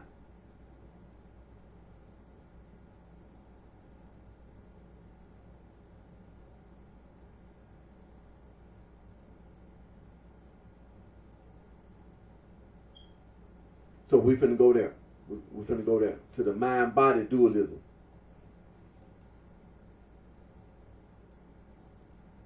The problem of evil is difficult to reconcile with absolute monism and has prompted some Christian sects to veer towards dualism. Gnostic forms of Christianity were more dualistic, and some Gnostic traditions posited that the devil was separate from God as an independent deity. The Christian dualists of the Byzantine Empire, the Paulicians, were seen as Manichaean heretics by Byzantine theologians. This tradition of Christian dualism, founded by Constantine Savanus, argued that the universe was created through evil and separate from a moral God. All right, so let's go to this mind-body dualism.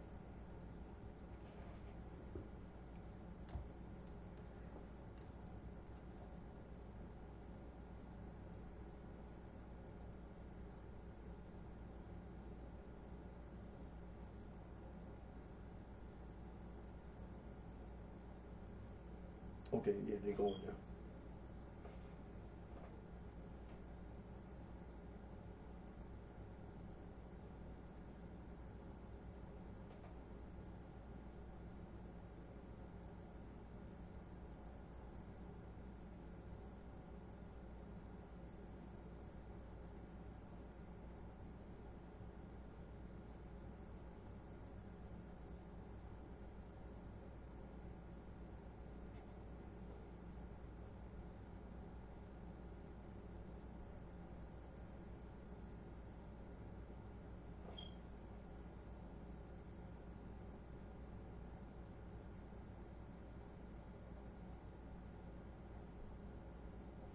So we over here on mind-body dualism. In the philosophy of mind-body dualism denotes either the view that mental phenomena are non-physical, or that the mind and body are distinct and separate. Thus, it encompasses a set of views about the relationship between mind and matter, as well as between subject and object, and is contrasted with other positions such as physicalism and inactivism in the mind-body problem. Aristotle shared Plato's view of multiple souls and further elaborated a hierarchical arrangement corresponding to the distinctive functions of plants, animals, and humans. A nutritive soul of growth and metabolism that all three share. A perceptive soul of pain, pleasure, and desire that only humans and other animals share. and the faculty of reason that is unique to humans only. In this view, a soul is the hylomorphic form of a viable organism, wherein each level of the hierarchy formally supervenes upon the substance of the preceding level. For Aristotle, the first two souls, based on the body, perish when the living organism dies, whereas there remains an immortal and perpetual intellective part of mind. For Plato, however, the soul was not dependent on the physical body. He believed in metempsychosis, the migration of the soul to a new physical body. It has been considered a form of reductionism by some philosophers, since it enables the tendency to ignore very big groups of variables by its assumed association with the mind or the body,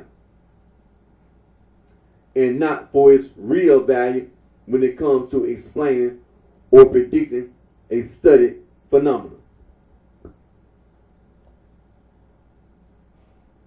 Dualism is closely associated with the thought of Rene Descartes, 1641, who holds that the mind is a non-physical and therefore non-spatial substance. Descartes clearly identified the mind with consciousness and self-awareness and distinguished this from the physical brain as the seat of intelligence. Hence, he was the first documented Western philosopher to formulate the mind-body problem in the form in which it exists today. However, the theory of substance dualism has many advocates in contemporary philosophy, such as Richard Swinburne, William Hasker, J.P. Moreland, E.J. Lowe, Charles Taliaferro, Syed Jabbar Mazavirad, and John Foster. Dualism is contrasted with various kinds of monism. Substance dualism is contrasted with all forms of materialism, but property dualism may be considered a form of emergent materialism or non-reductive physicalism in some sense. All right.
Okay, so I put my cursor on there.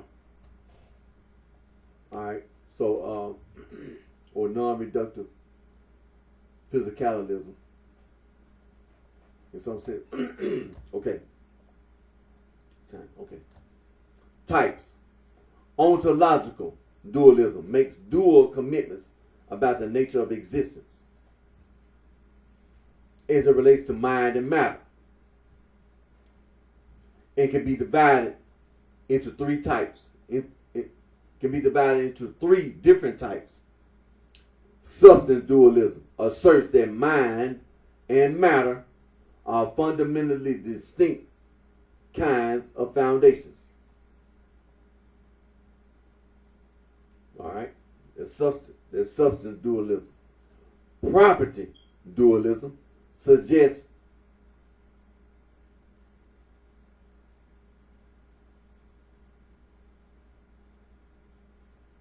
property dualism suggests that the ontological distinction lies in the differences between properties of mind and matter, as in emergentism.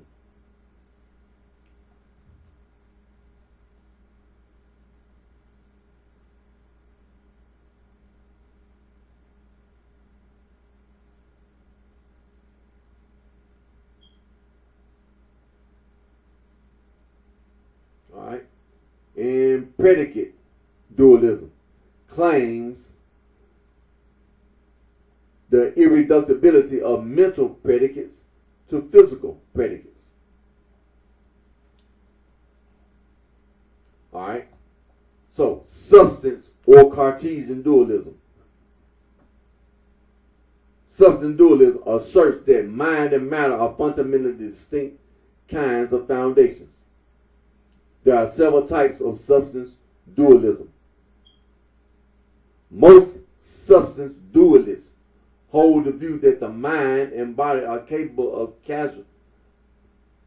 causally affecting each other, known as interactionism. Notable defenders of substance dualism include John Foster, Stuart Goetz, Richard Swinburne, and Charles Taliaferro. Cartesian dualism, most famously defended by Rene Descartes, argues that there are two kinds of substances, mental and physical. Descartes states that the mental can exist outside of the body, and the body cannot think. Substance dualism is important historically for having given rise to much thought regarding the famous mind-body problem. It is compatible with theologies which claim that immortal souls occupy an independent realm of existence distinct from that of the physical world. Cartesians tend to equate the soul to the mind. All right, and then the Copernican revolution and the scientific discoveries of the 17th century reinforced the belief that the scientific method was the unique way of knowledge. Bodies were seen as biological organisms to be studied in their constituent parts, materialism, by means of anatomy, physiology, biochemistry, and physics. Reductionism. Mind-body dualism remained the biomedical paradigm and model for the following 3 centuries. Thomistic substance dualism has been defended by J.P. Moreland and Scott B. Ray.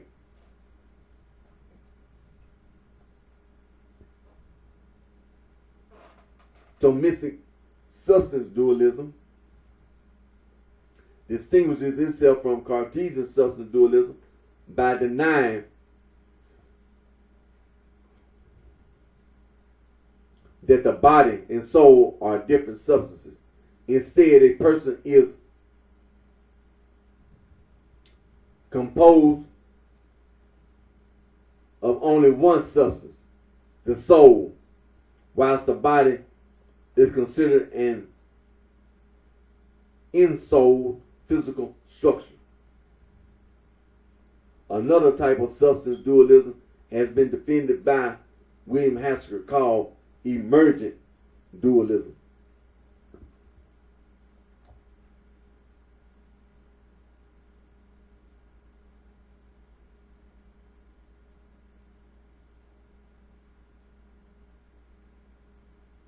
right, so let's go to the property dualism. Property dualism asserts that an ontological distinction lies in the differences between properties of mind and matter, and that consciousness may be ontologically irreducible to neurobiology and physics. It asserts that when matter is organized in the appropriate way, in the way that living human bodies are organized, mental properties emerge. Hence, it is a sub-branch of emergent materialism. What views properly fall under the property dualism rubric is itself a matter of dispute. There are different versions of property dualism, some of which claim independent categorizations. Non-reductive physicalism is a form of property dualism in which it is asserted that all mental states are causally reducible to physical states. One argument for this has been made in the form of animalist monism, expressed by Donald Davidson, when it is argued that mental events are identical to physical events. However, relations of mental events cannot be described by strict law-governed causal relationships. Another argument for this has been expressed by John Searle, who is the advocate of a distinctive form of physicalism he calls biological naturalism. His view is that although mental states are ontologically irreducible to physical states, they are causally reducible. They are causally reducible.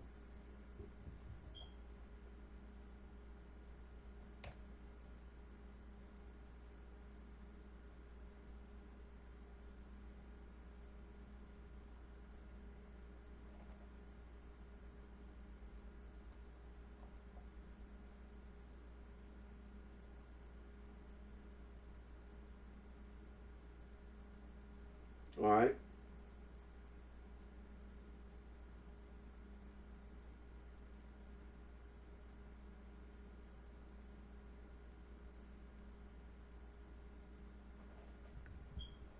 Let's see.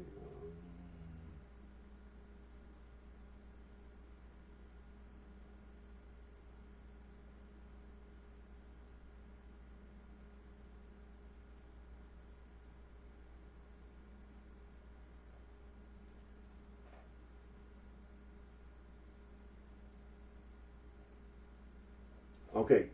He has acknowledged that too many people, his views and those of property dualists look at lot alike, but he thinks the comparison is misleading. And epiphenomenalism is a form of property dualism in which it is asserted that one or more mental states do not have any influence on physical states, both ontologically or causally irreducible. It asserts that while material causes give rise to sensations, volitions, ideas, etc., such mental phenomena themselves cause nothing further. They are causal dead ends. This can be contrasted to interactionism, on the other hand, in which mental causes can produce material effects and vice versa. Okay, so that's property dualism. So now let's go to predicate dualism.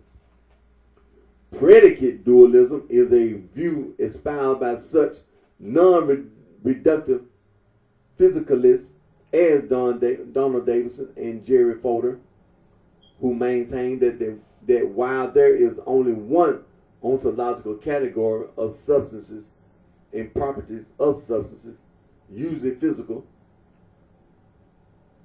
the predicates that we use to describe mental events cannot be redescribed in terms of or reduced to physical predicates of natural languages.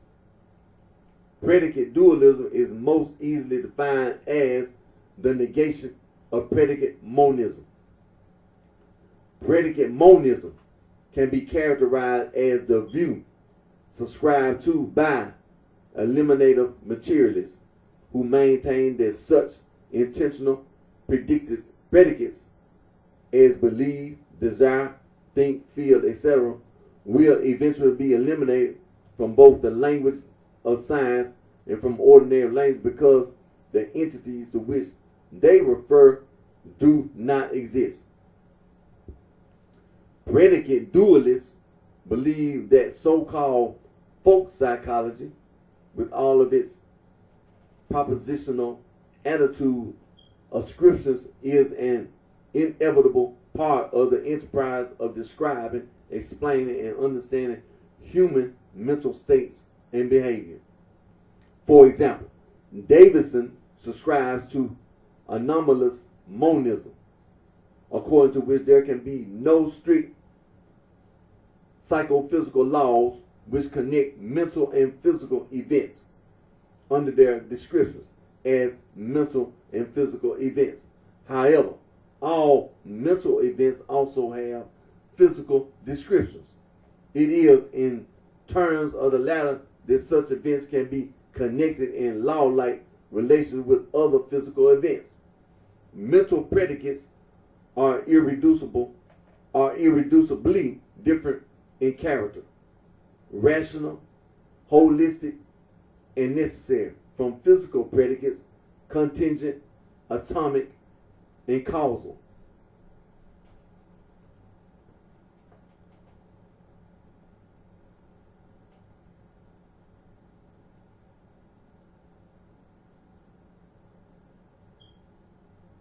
Okay, so I'm going to stop right there.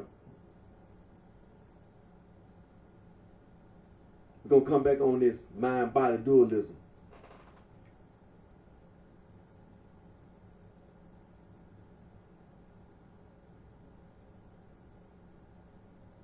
Because see, we're dealing with some philosophy here. It's in the philosophy of mind-body dualism.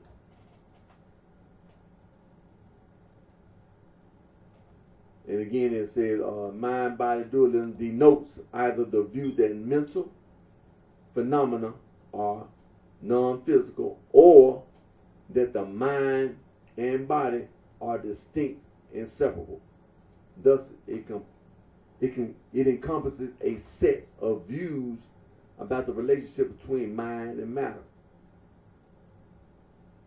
as well as between subject and object, and is contrasted with other positions such as physicalism and inactivism in the mind-body problem. All right. So,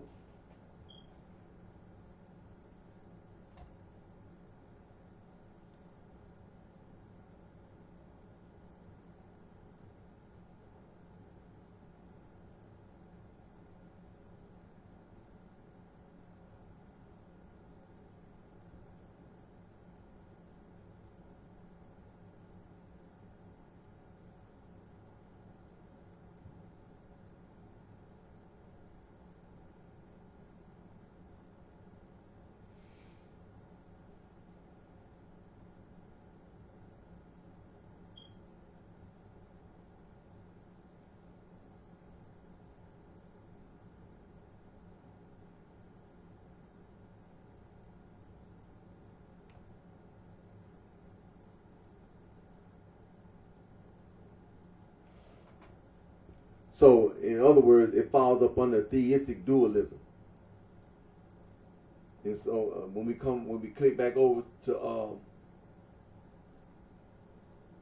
dualism and cosmology, what we're talking about falls up under theistic dualism. In theology, dualism, like we talking about, we talking about dualism and cosmology. And when we scroll down, we're talking about theistic dualism. In theology, dualism can refer to the relationship between God and creation or God and the universe. This form of dualism is a belief shared in certain traditions of Christianity and Hinduism. So Zoroastrianism, and then in Christianity,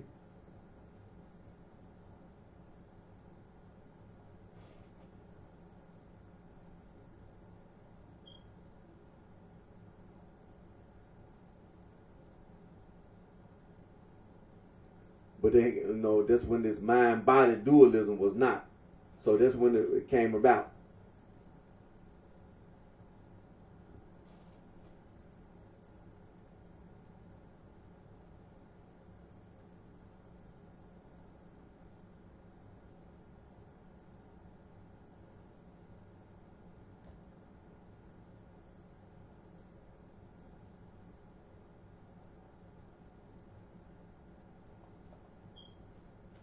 And so this mind-body dualism was not. So that's when this stuff started becoming an issue. But it falls up under theistic dualism.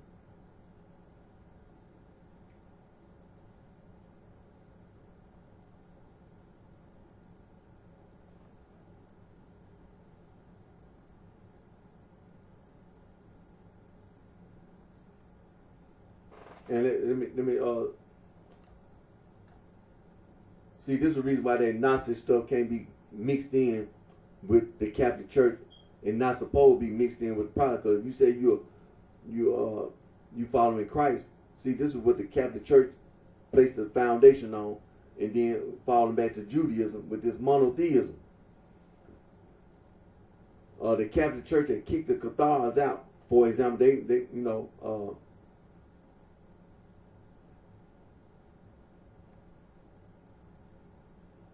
you had all this Martianism, and Catharism, and Paulicianism.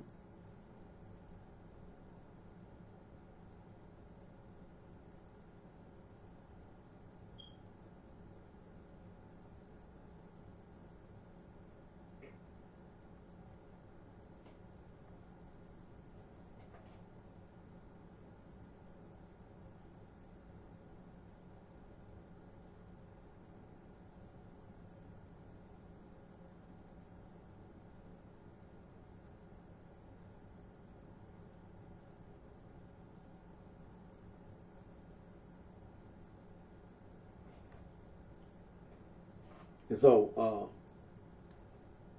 all this stuff about some dualism. See, the Catholic Church been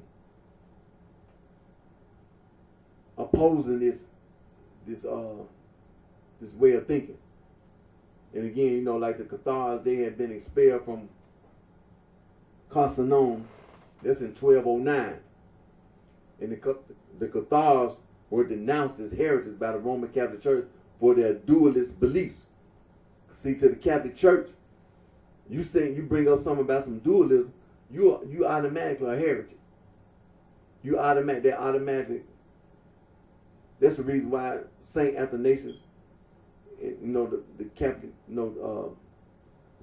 the Bishop of Alexandria, and just the Catholic Church period, the Church Fathers, they already told you all that Gnostic stuff, you're a heretic, including the Jews. Because in the definition of the Jewish definition of what a heretic is, that's what a heretic is. You're a Gnostic. So you can't be blended in. You can't be mixed in with the Jews, with this Gnostic stuff and this dualistic stuff. Because the Jews already told you, the foundation of Judaism is monotheism. You can't be mixed in with the Jews. Now they said something about some Jewish mysticism. That's not Judaism. You don't get away with trying to mix in and trying to blend in. No. In the Catholic Church, they already told you, you're a heretic. So all that stuff you try to make up to try to fit in, you ain't gonna fit in. You're not gonna fit in nowhere with the Jews or the Catholics. Now all this stuff about the Protestants, Martin Luther was already told to be a heretic.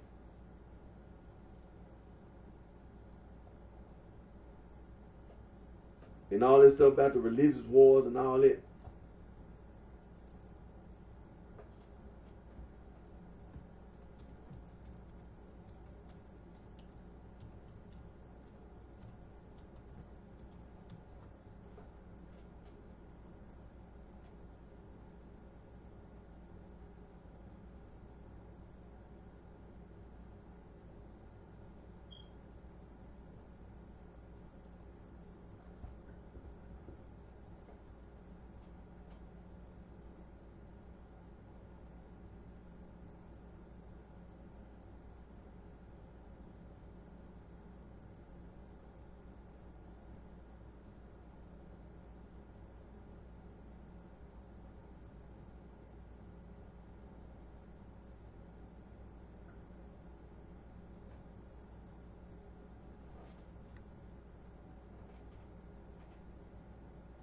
And so, like I said, that's a serious thing. 'Cause, I mean, all kind of wars being fought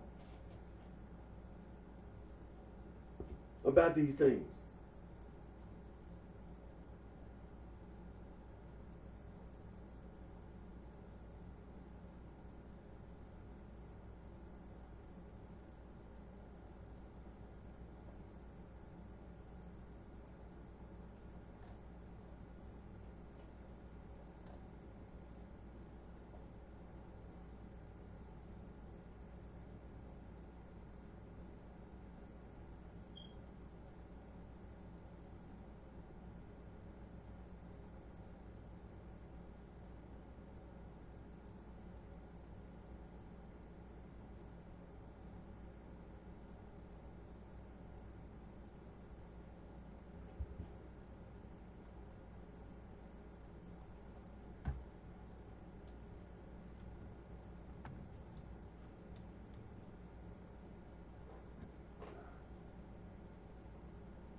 I was just making sure I refer back because I wanted to get my date. But when you see things like this happening, don't you see what was going on? When you had all this stuff going on, and this stuff like the Cathars being kicked out of, being called heretics. This was in the 1209. And then you had the Protestant Reformation with Martin Luther with his 95 Theses.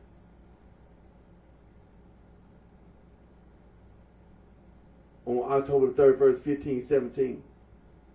See, this is where a lot of these things started coming about. And the Catholic Church just wasn't having it. They weren't tolerating it. And just like they didn't tolerate Martin Luther. And he was a heretic. But a lot of the stuff that he tried to do, it started with this stuff here. With the Cathars and the Paulicians and Martianism and all this stuff. That's where a lot of people get their ideas from. And you see what happened. Just like the Cathars got kicked out, that's the same thing happened to Martin Luther and so-called Protestants. They got kicked out. And it led to war.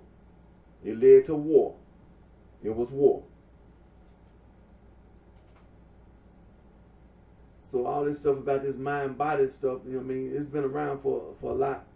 But, you can't take the Catholic Church for granted. The Catholic Church been around, and you can't take the Jews for granted. You want to sound intelligent.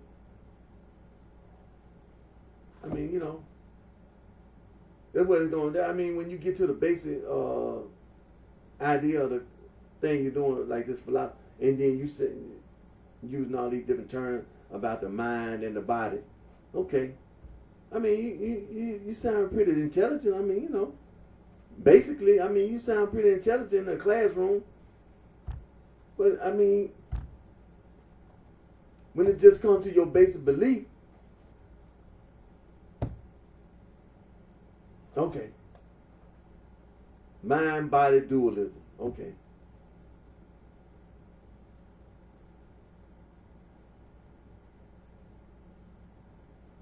So any thoughts that come in your mind is like, that's not physical.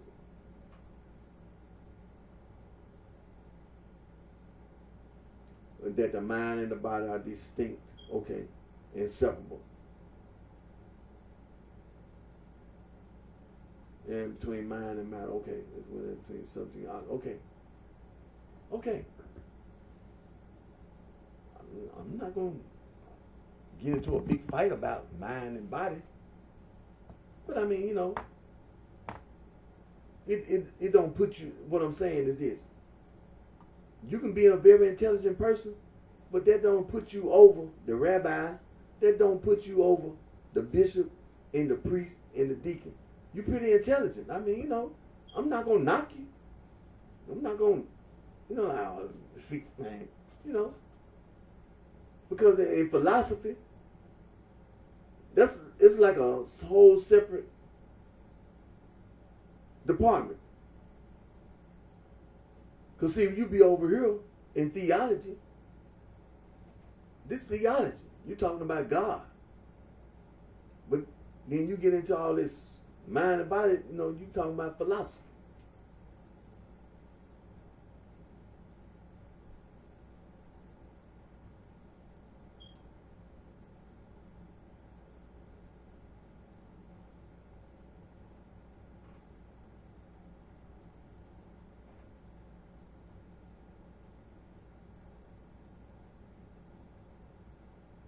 But like I said, I'm not, discarding, no. But but look, I'm gonna have to end right there. But I just want to say this about, I mentioned something last week. We were talking about degrees, because I still be looking at degrees and all this kind of stuff. I'm from Memphis, Tennessee.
Oh, okay. Here we go.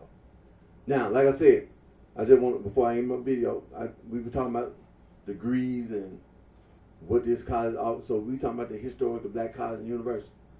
I'm from Memphis, Tennessee. It's in Shelby County, Lemoyne College. So okay. Just scroll.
Here we go.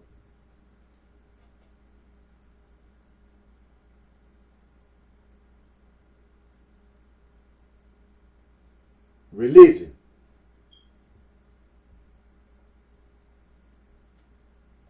Religion at Lamorne College. Faculty. All religions courses are taught by qualified faculty who hold an appointment in the Division of Fine Arts and Humanities. Religion courses. Religion 101. Introduction to the Old Testament. Religion 102. Introduction to the New Testament. Religion 203. Life and Letters of Paul. Religion 303.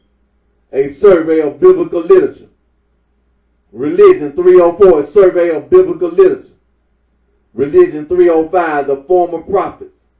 Religion 306. The latter prophets.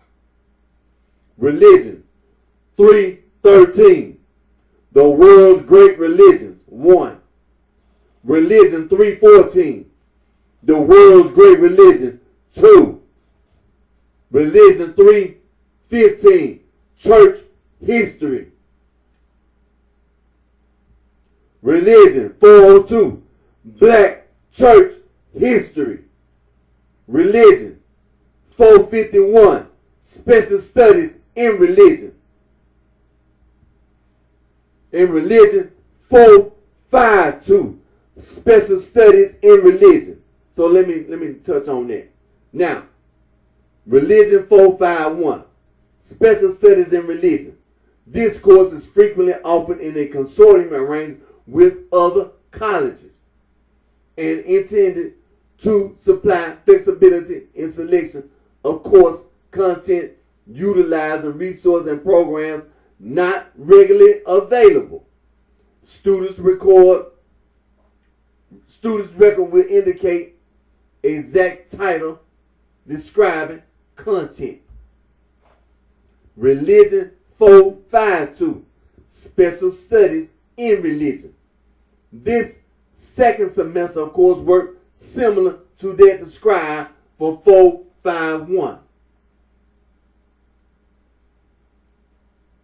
So let's go back up here to religion 313. The world's great religion. 1. This course is a survey and comparison of the history and dominant beliefs of the religious traditions of mankind.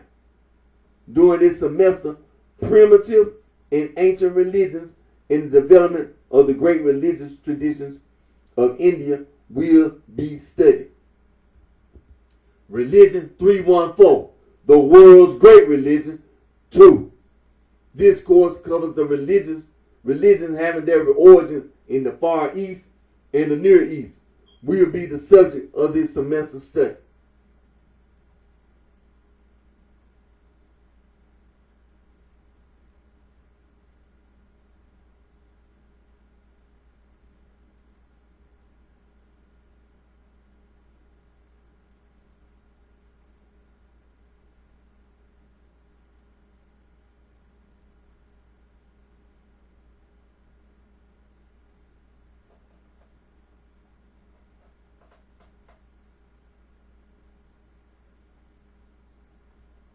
So like I said,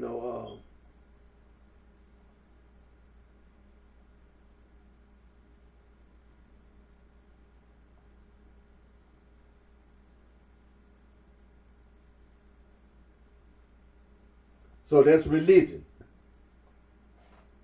at Lamorne College. And Lamorne College is an undergraduate school.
Now, I had read one of the catalogs. I read that one. And so, that was like 2021. So I clicked over to the Morning on College. This is 2023. 2024. Yeah. Religion. Religion 200. Religious perspectives. Religion 303. Christian beginnings. Religion 309. New Testament. Religion 310. The end is not. Understand the apocalyptic worldview. Religion 314. Church and state in the U.S. Religion 318. Religion and science. Religion 319. Varieties of Latino religions. Religion 320. Women in religions. Religion 323. Native American religion. Religion 325. Religion and ecology. Religion 326. Religion and popular culture. Religion 327. Religion, drugs, and culture. Religion 336. Comparative religious ethics and social concerns. Religion 345. What does prayer do? Religion 346. Religion and life stories.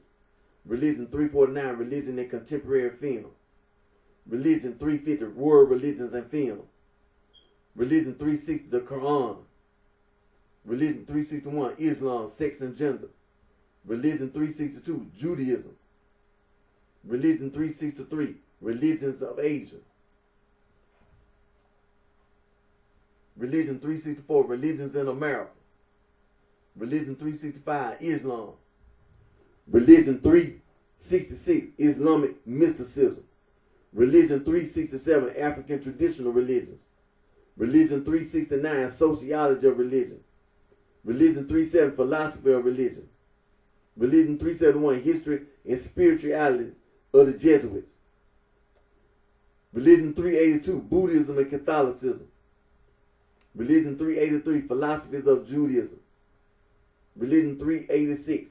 World religions and film. Religion 390. Independent study. Religion 391. Independent study. Religion 392. Independent study. Religion 395. Special topics. Religion 398. Religious studies colloquium. 399. Religion 399. Religious studies colloquium. Religion 400. Religion, conflict, peace, African context. Religion 401. Corporate responsibility. Religion 401. Before heaven and hell. Religion 405. Ethics, perspective of oppressed. And Religion 407. Post-colonial theology and cinemas of third world. Religion 409. Cults and cultural conflicts. Religion 411. Public religion and the social order. Religion 412. Religion, sex, and gender. Religion 413. Religion and imagination. Religion 414. Postmodern Christian theology. Religion 416. Religion and the media. Religion 421. The occult in American religions. Religion 425. The faith that does justice. Religion 450. Capstone in religious studies. And Religion 490.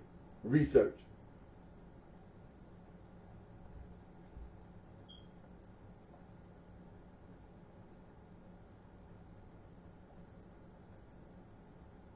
So that was a 2023, 2024 edition.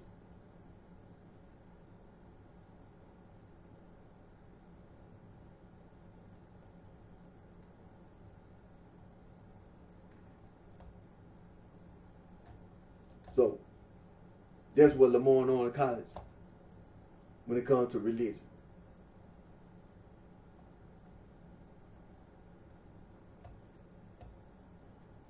So I'm getting ready to end today's video.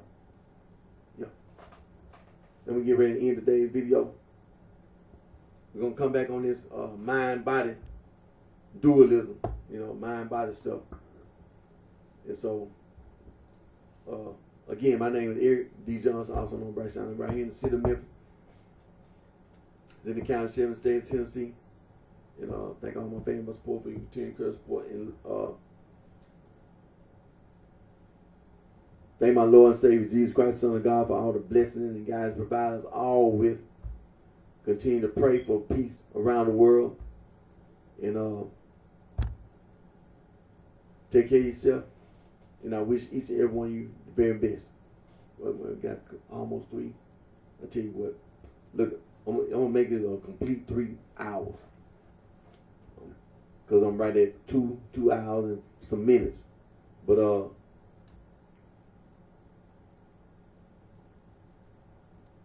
like I said, talking about these degrees and things like that, that's an important thing.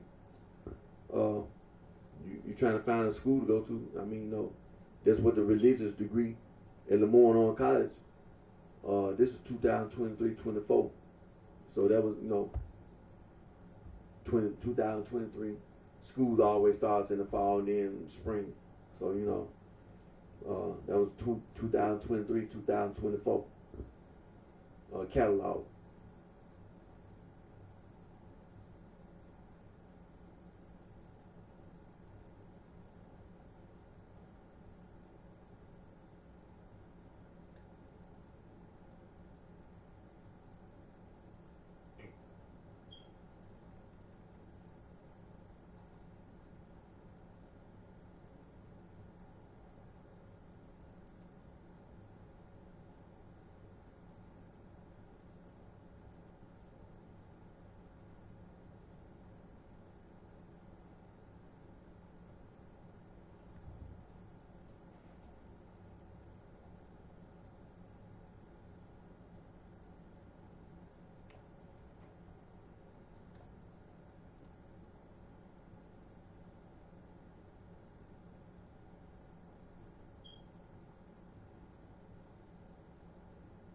So,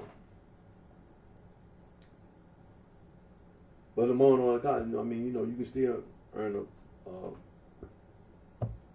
it's an undergraduate school, but they do have graduate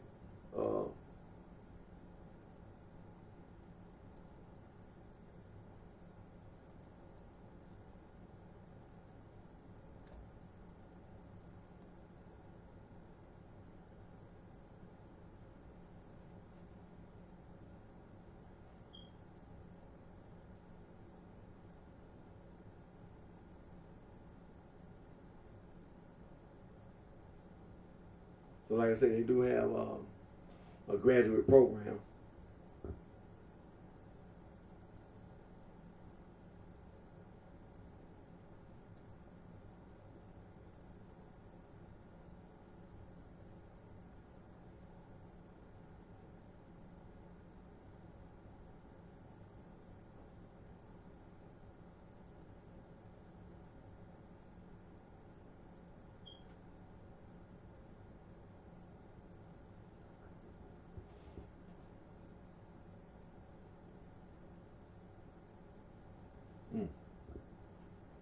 Some of these science classes be partnering with other schools and things like that. So that's. But like I said, Lemoyne College, like a lot of these historical black colleges and universities, they small school, they underfunded compared to the other colleges and universities. Historical black colleges and universities underfunded.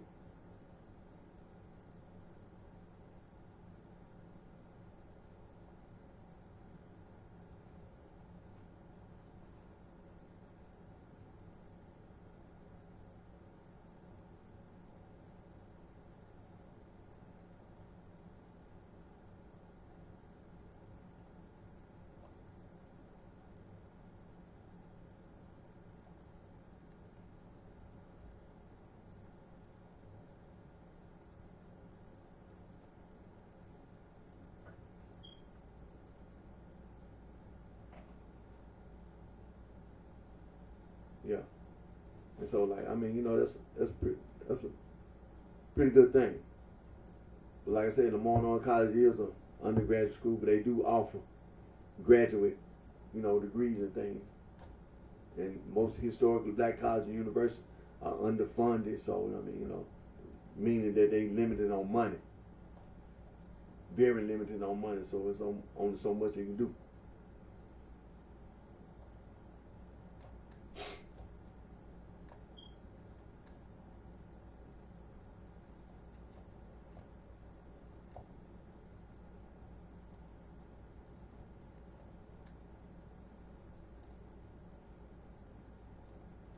like I said, though, I'm gonna come back on that mind body thing. Cause you know that mind body thing, that's a theistic, dualistic position.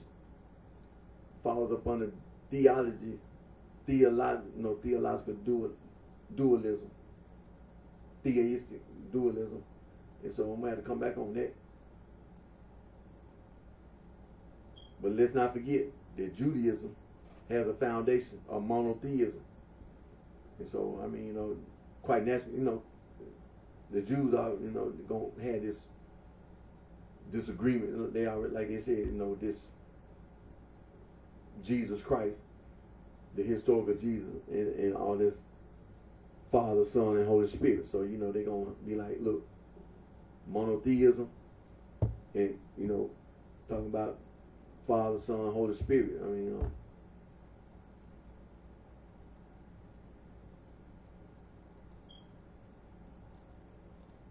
but like I said, I'm gonna come back on that, and so I'm gonna get ready to end today's video, and I'm gonna come back on my next video, and like I said, we're gonna get back on this mind-body dualism thing, substance dualism, and so see, like I said, hey, you can't mix that Gnosticism with Judaism.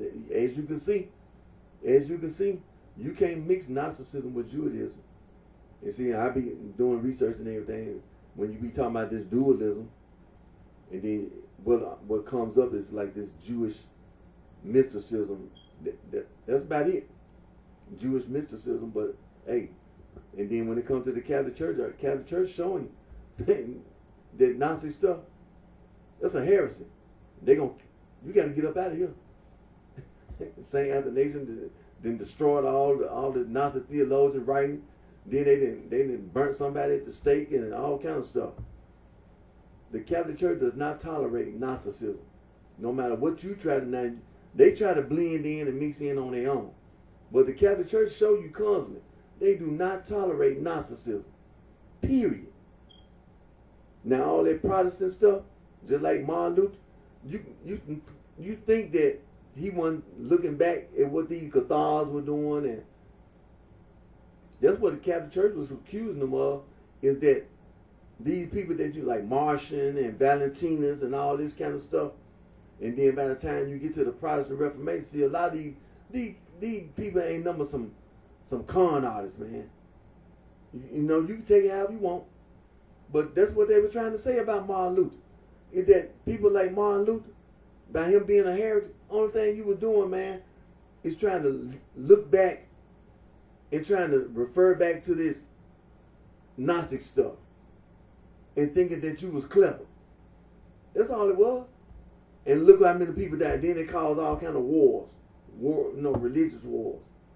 He didn't win. They didn't win. So, hey, you take care of yourself. And I wish each and every one of you the very best.